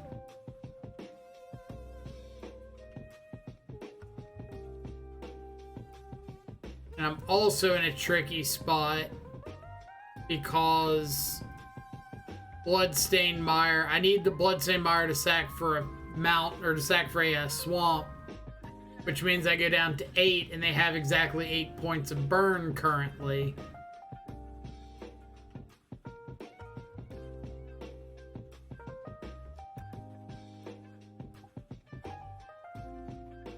Just gonna kind of hope they point stuff at me.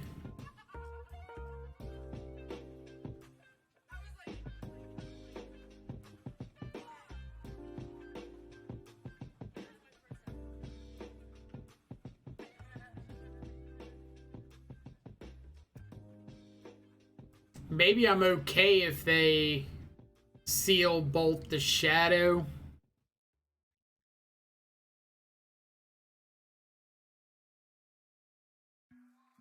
I think that's going to be the case.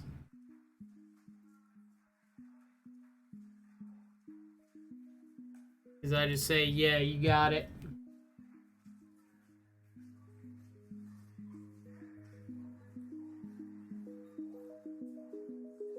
Or they're just not going to do anything.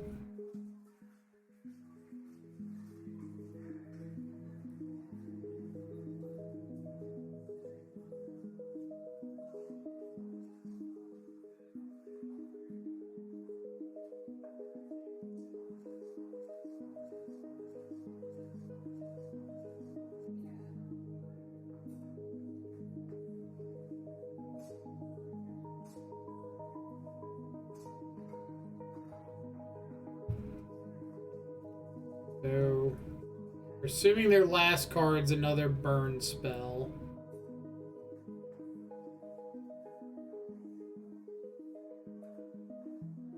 So, I'm just going to go ahead and drown the Rift Bolt.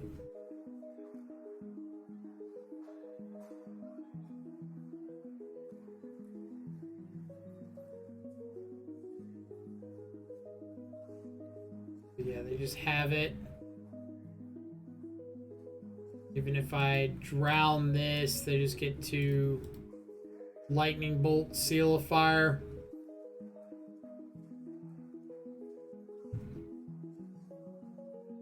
I don't know why you'd play Seal of Fire without Lurrus, unless they're running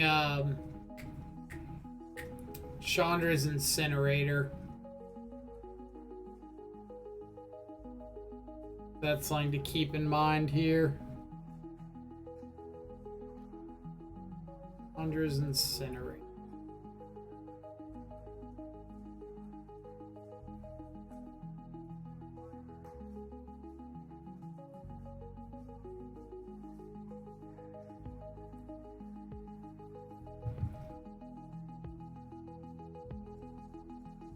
I want Dress down.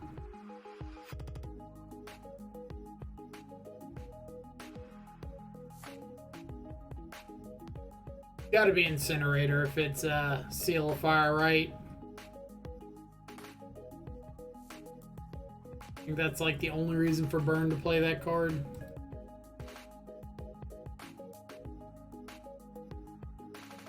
Nope. Nope.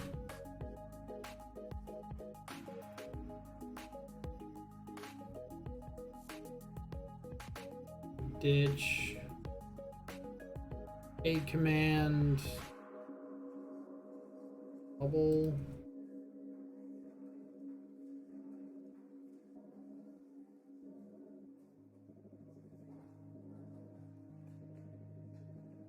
Try to take away some threat. Turn 1. It is Incinerator.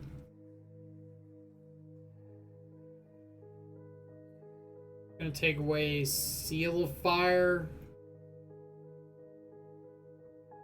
They can't play that out and hold it up for a dashed Ragavan.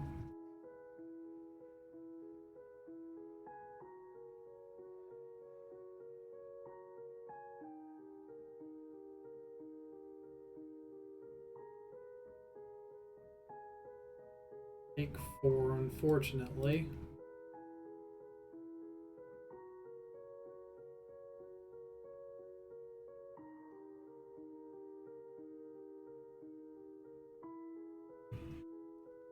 Alright. I'm probably not even going to take Incinerator here. It can show feelings only to the extent of which you program it to. It will be your friend, no more than the table you built it on will be.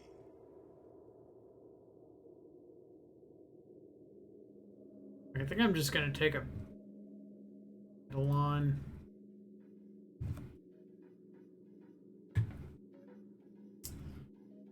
Dash a monkey, see an Eidolon, have a backup Eidolon. Alright, so that was their draw for turn.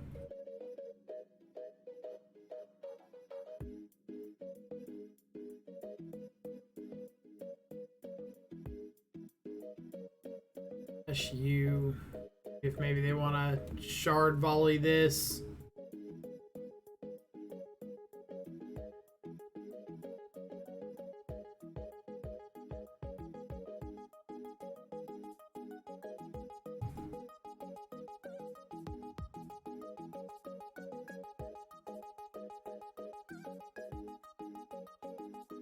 Alright, Lava Spike, Incinerator, Mountain. Props to OP for playing Incinerator in 2021. I don't know if I want to call it props for it, but I will admit that opponent has got quite the spine.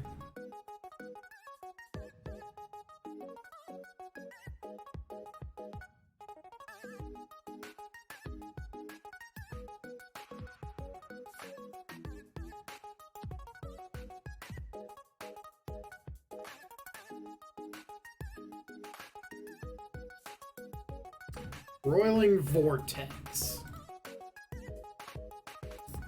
Modern staple. This is probably meaning death for us. Because they've got Lava Spike, so I know they've got 3 damage rolled up. Any other 3 damage burn spell kills us.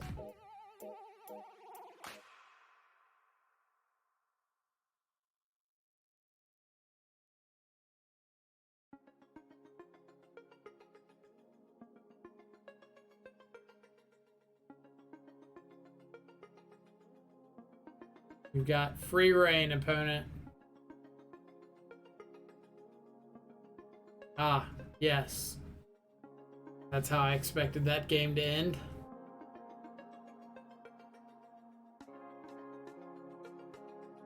Alright. So it is Incinerator. We called that correctly, which is why we brought in the 3rd Terminate.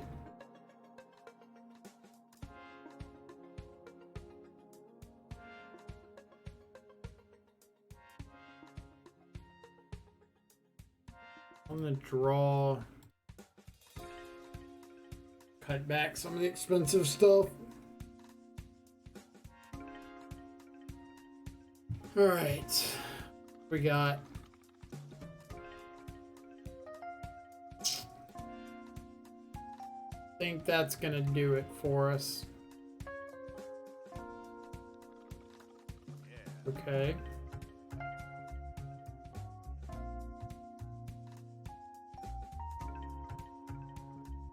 No turn 1 guy, no turn 1 guy, no turn 1 guy.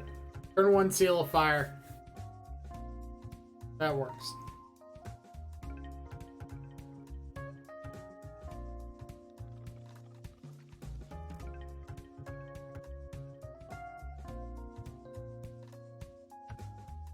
Bubble us. And Holy Heat.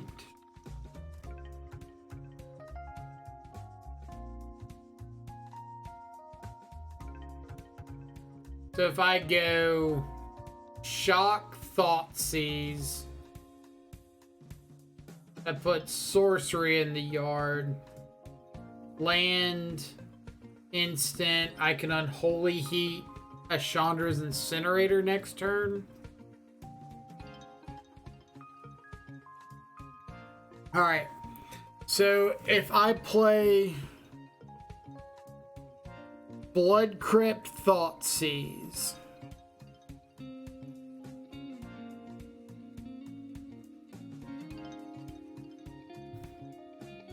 then I'm banking on him not having, or if I'm playing, alright, think. If I play Blood Crypt Thoughtseize and he's got one Incinerator,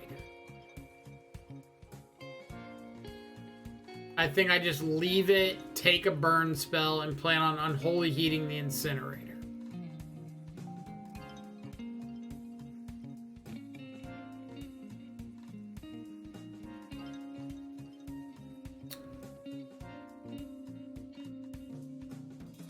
Sit here and like psych myself out for 30 minutes. No Incinerator. So I think I'm just going to take a burn spell here.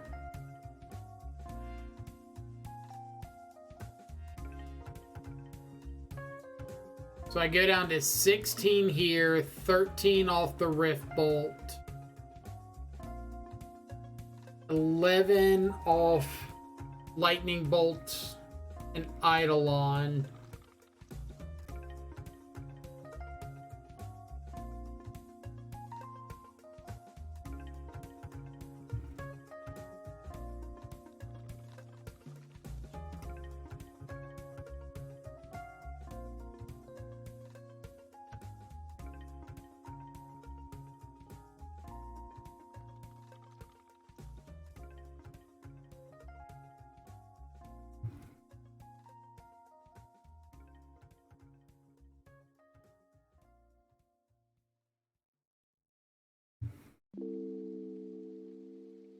So I can go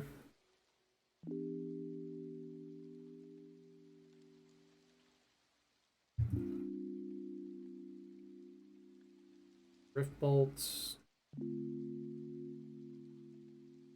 Shard Volley, Lava Spike, unknown. So I just need to Lightning Bolt this and play a Shadow.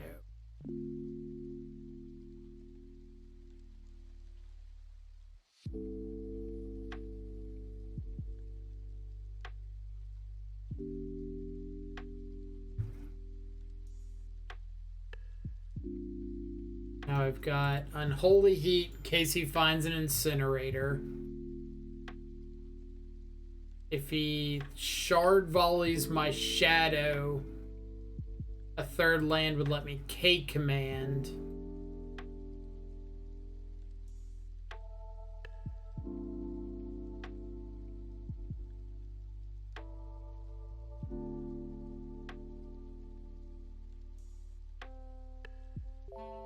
With that Rift Bolt, he's got a known 9 points of burn.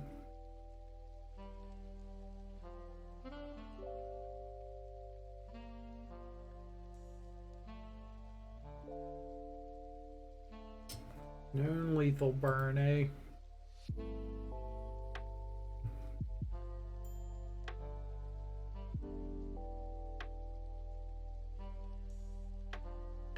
Ugh.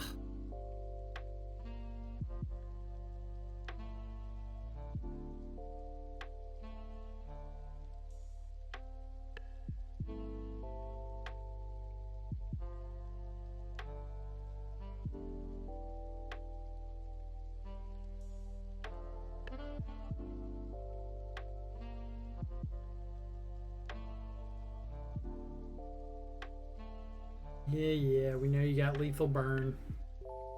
They got a guy. Like, throw down a Swift Spear here.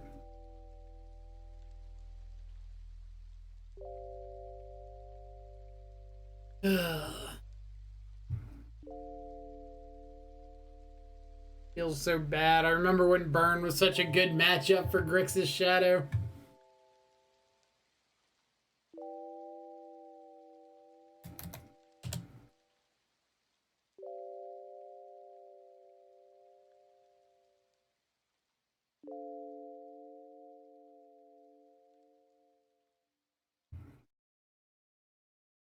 That's like meta change at work right there.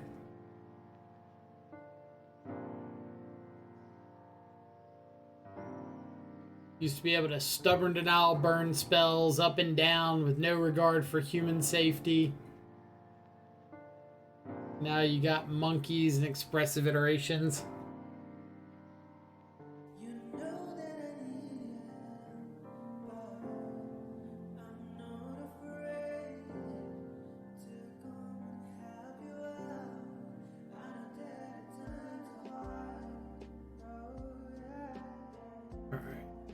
What do we got?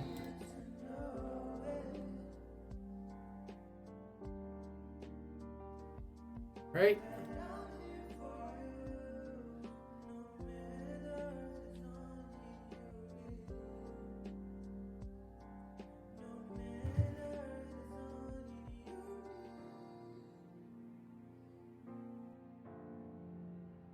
Here's a monkey.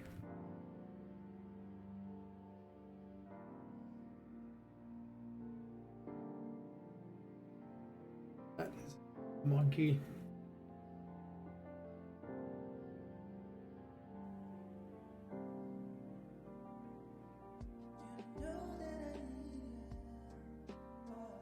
Alright, so we've got a turn 3 shadow.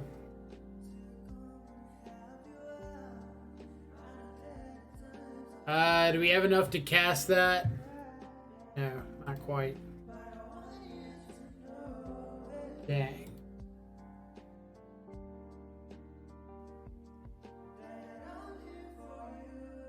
But if he goes for an Ancient Stirrings here, we do get to drown in the locket. Feels pretty nice.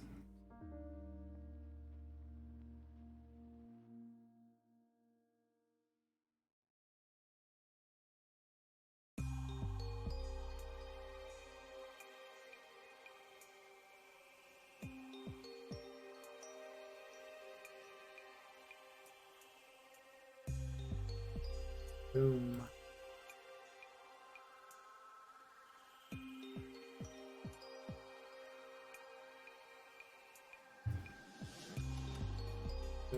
Hit you with the monkey.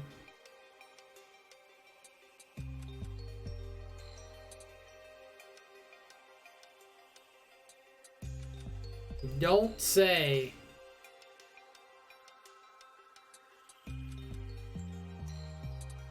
Oh, you've got Tron 10 times over.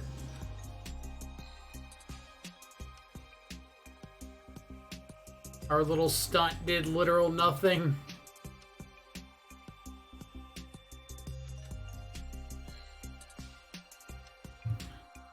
Leave the one in the yard. In case for some reason drown in the lock matters.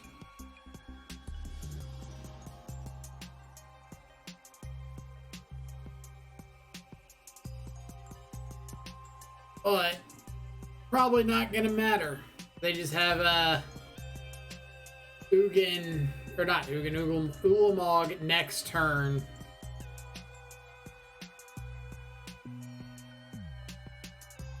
So with Tron recently, it's not that Tron's popular, it's that I know my luck in leagues, and my luck is to run into Tron multiple times. And even though we beat Tron round 1, this list feels like it does not have a lot of game against it. Especially Nat Tron with double tower and an Ulamog.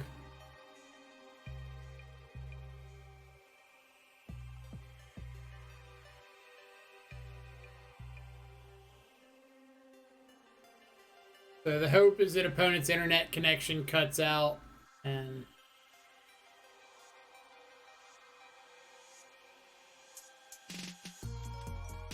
so punished heavily for not casting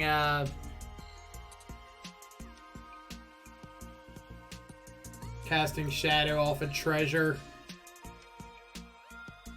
Completely forgot about Karn shutting that down. Had to buy a Crumble to Dust for Tron matchups. I got a bunch of Crumble to Dust sitting around, but like on Jun Shadow and stuff, I'm just on Void Mirror. Trinisphere. Sure.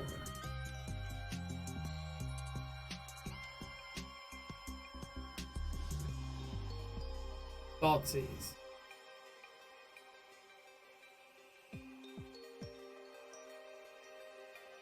Horn, you.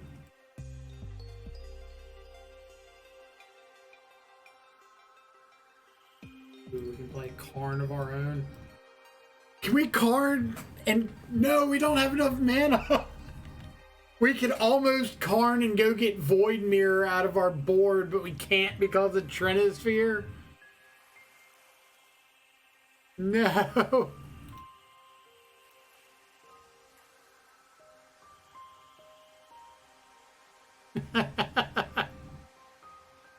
Oh, that would have been so good.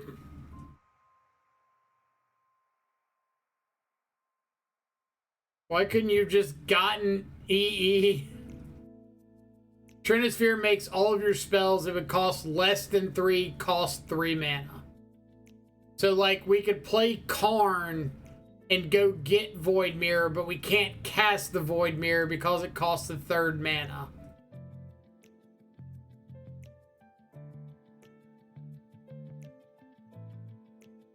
Yeah, we can get it, but they've got an Ulamog in hand.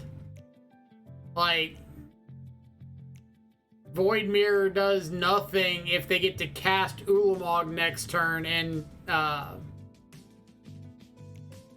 get that down, because we can't deal with the Ulamog.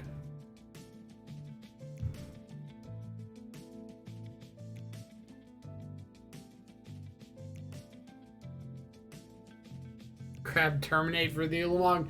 Let me tell you how many ways that statement's off. And I don't want to show them.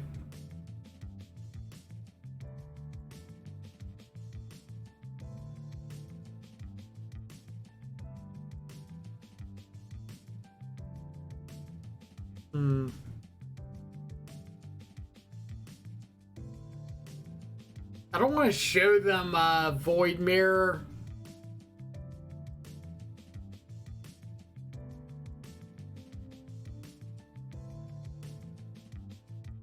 I think we're just scooping and going to the next one. Ah, it feels so bad.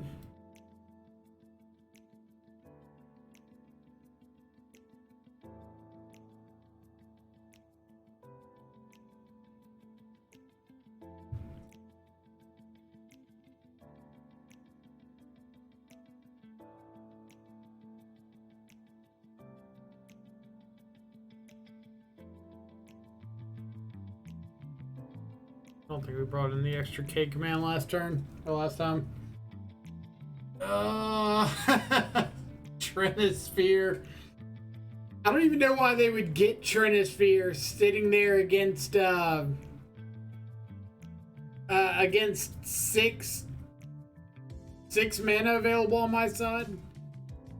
Like, Trinisphere is not even good there. It just stops exactly us hitting Karn and to go and get Void Mirror. No Torpor Orb. Torpor Orb only hits Thought Knot Seer if they're playing it. Doesn't do anything else. Does Dress Down deal with Ulamog cast trigger? If you cast Dress Down before Ulamog, I would assume it does. But once the trigger's on the stack, like if you respond to an Ulamog with a Dress Down, then I would think they'd get it.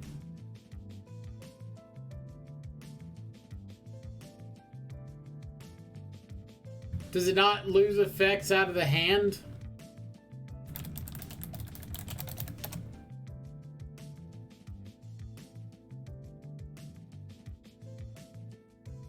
Only affects cards on the battlefield.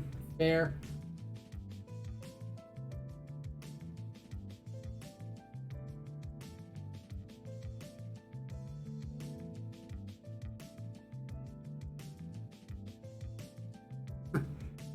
There's a whole ruling on gatherer about dress down. Like if you make dress down a creature, it loses the ability to sacrifice itself at the end of the turn, and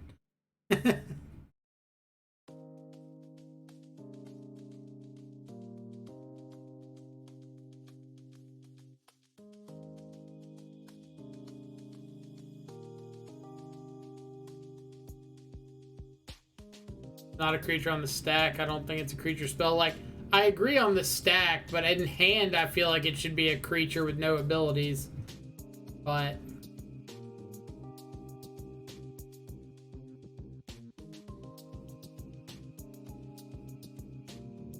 kind of like Tarmogoyf. Tarmogoyf checks its power and toughness in your hand and in your library and wherever else.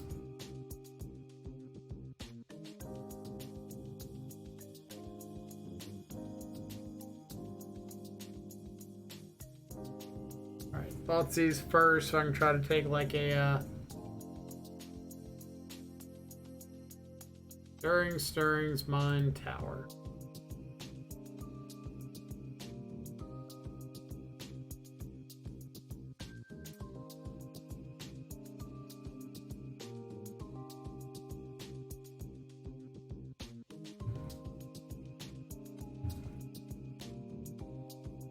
So my dash Ragavan, Channeler Bauble,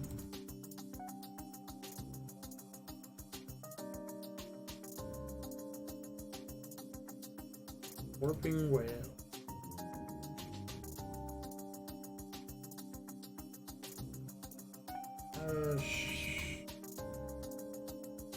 So it's better than a random draw.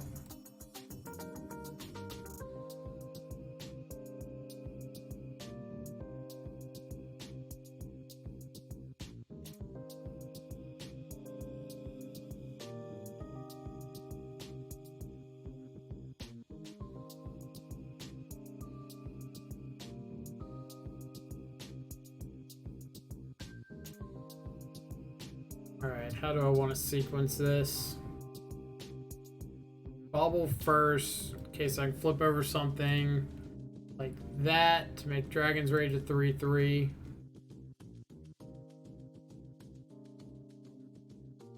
That is fine. Map.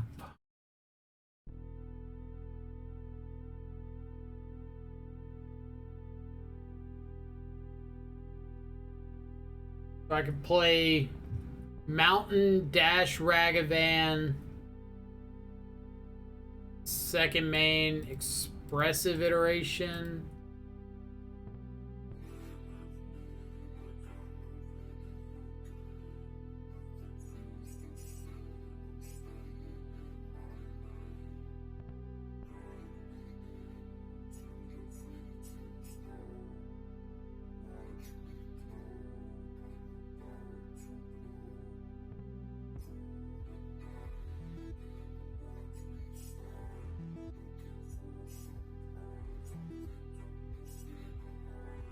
What am I doing? Snap to hand. Round to the bottom. Ragavan to exile.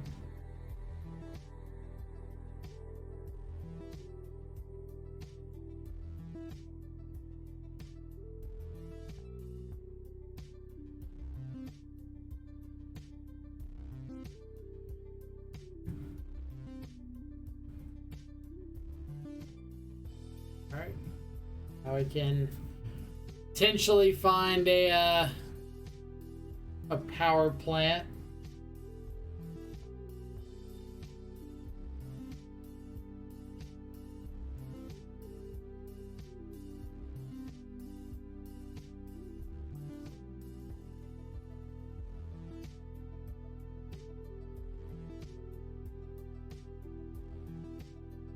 That.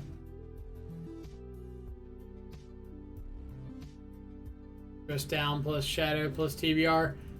Except for the whole us at 13 life point. Yes.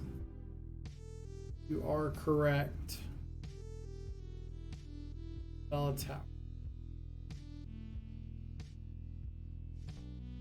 Now, am I supposed to Alpine Moon, even though it gives them green to be able to cast Scrying?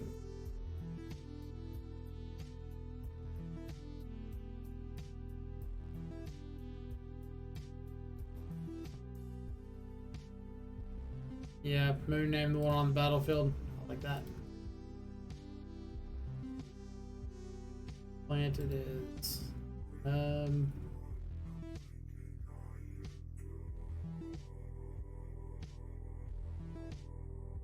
Sure. Versus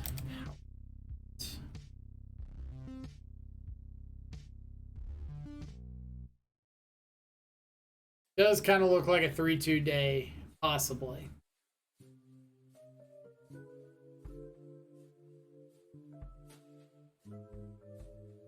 We'll see.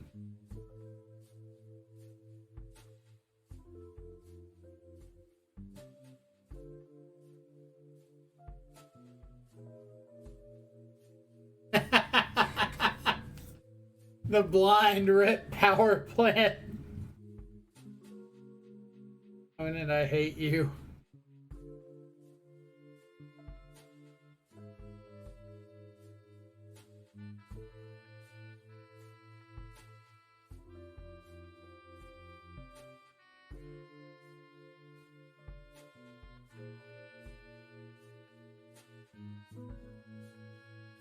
All right. So the plan here is to swing, make a treasure, pass the turn, end of turn, flash in, Snapcaster.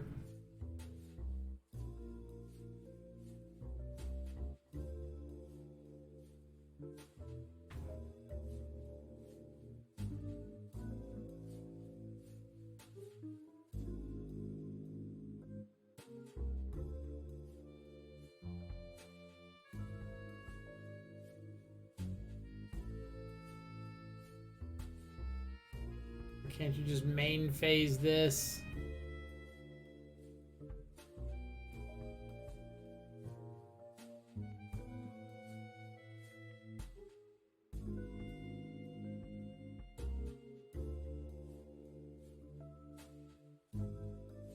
This opponent is the power of a 2-drop. What are you gonna do about it?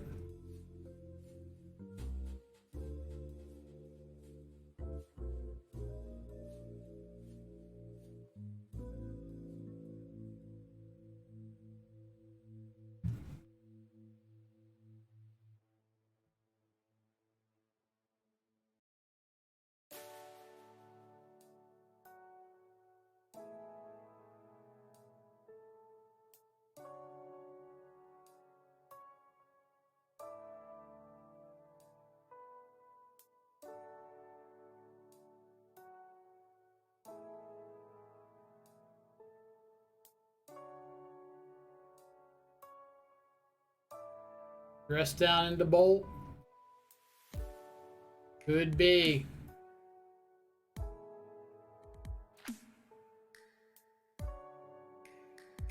We'll find out shortly. Got 7 cards in hand and Tron.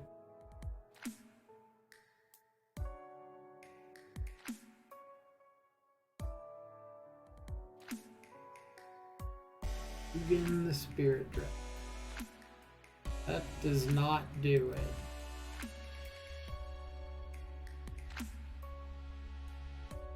Did they forget about this Ragavan?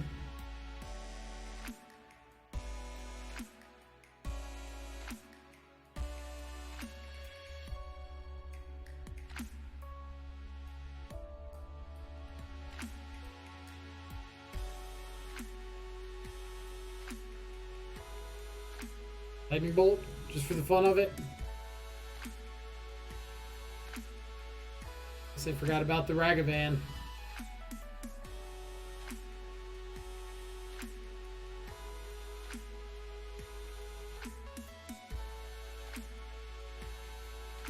Not even close. It was kind of close. Like, amounts of close. Why is Flusterstorm popular?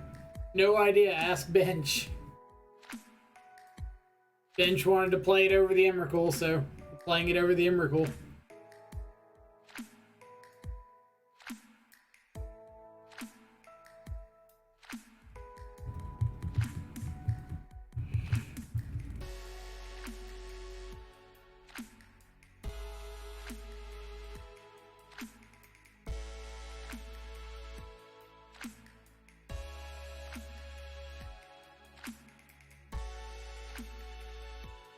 Opponent kept a 7-card hand, so we're probably dead.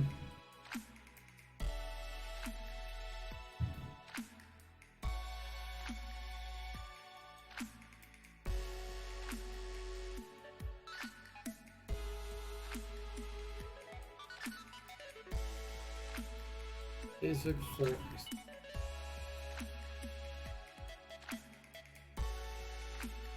Scryings. Go.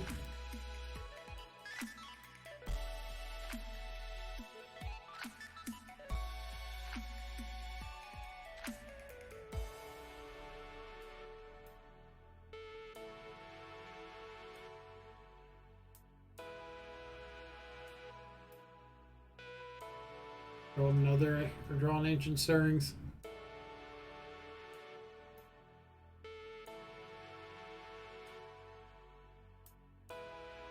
Alright, so we're going Dash, Ragavan, play Channeler, or are we going Channeler, Bolt? Guess Dash, Ragavan, play Channeler is fine.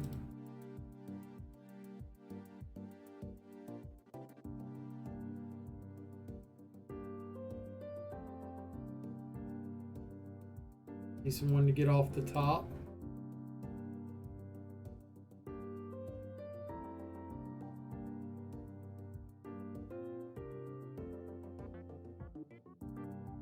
This next turn we can dash Ragavan Scourge.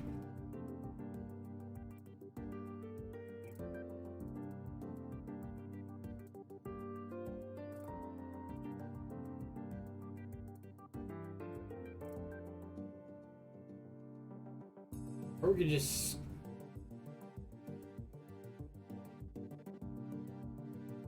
I could... Bolt Scourge. What ends the game quickly?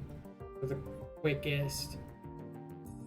So if I bolt him, he goes to 15, Scourge, or Channeler goes up to a 3/3. Attacks for 3, puts him to 12. Scourge is an 8/8. He's dead with K command next turn. Yeah. I'm gonna go with that one.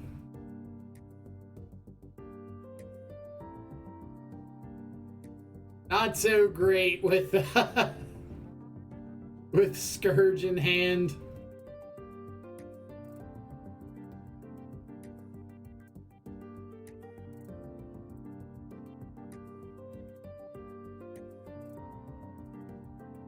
Alright, opponent. You've never drawn a relevant spell in your life.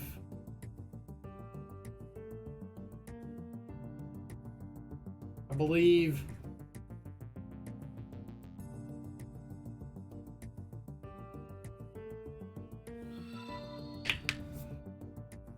Sergio GJ99, thank you so much for the follow. Hope you're having an awesome, awesome Monday so far.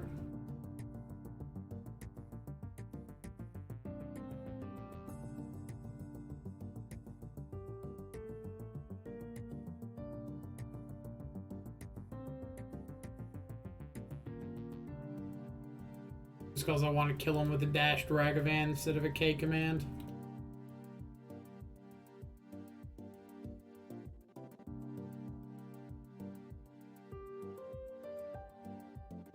The Warping Whale.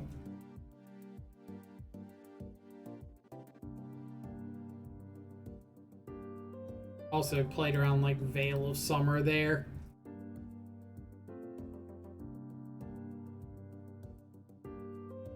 Power plant into all his dust. I would take power plant into all his dust right here.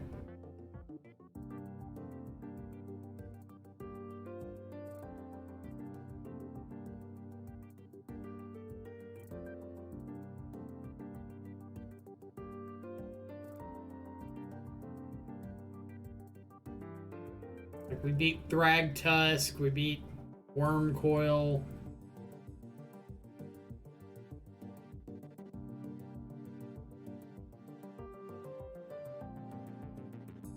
We beat opponent hitting concede now. Alright, what do we think of this list? Like, I like the late game inevitability with like 4 drown, 4 expressive iteration, Ragavans, whatever. Like, you're gonna find stuff as the game goes on. But I hate not having any kind of pressure early on. Like, unless you draw exactly fetch, Thoughtseize, Shadow. It feels like you're not doing anything until like turn 4. And that part I'm a big not fan of. Like, I get the cards. I know they're strong.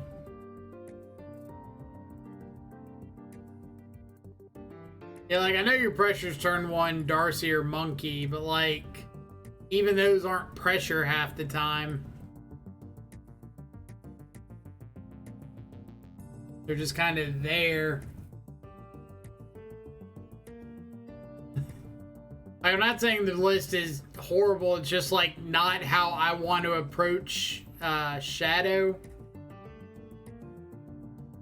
Like, what I keep falling back on is I think that these lists, if Shadow was anything else, like you could make Shadow Croxa, it could be more Scourges, it could be Sprite Dragon, and I think the deck just gets better.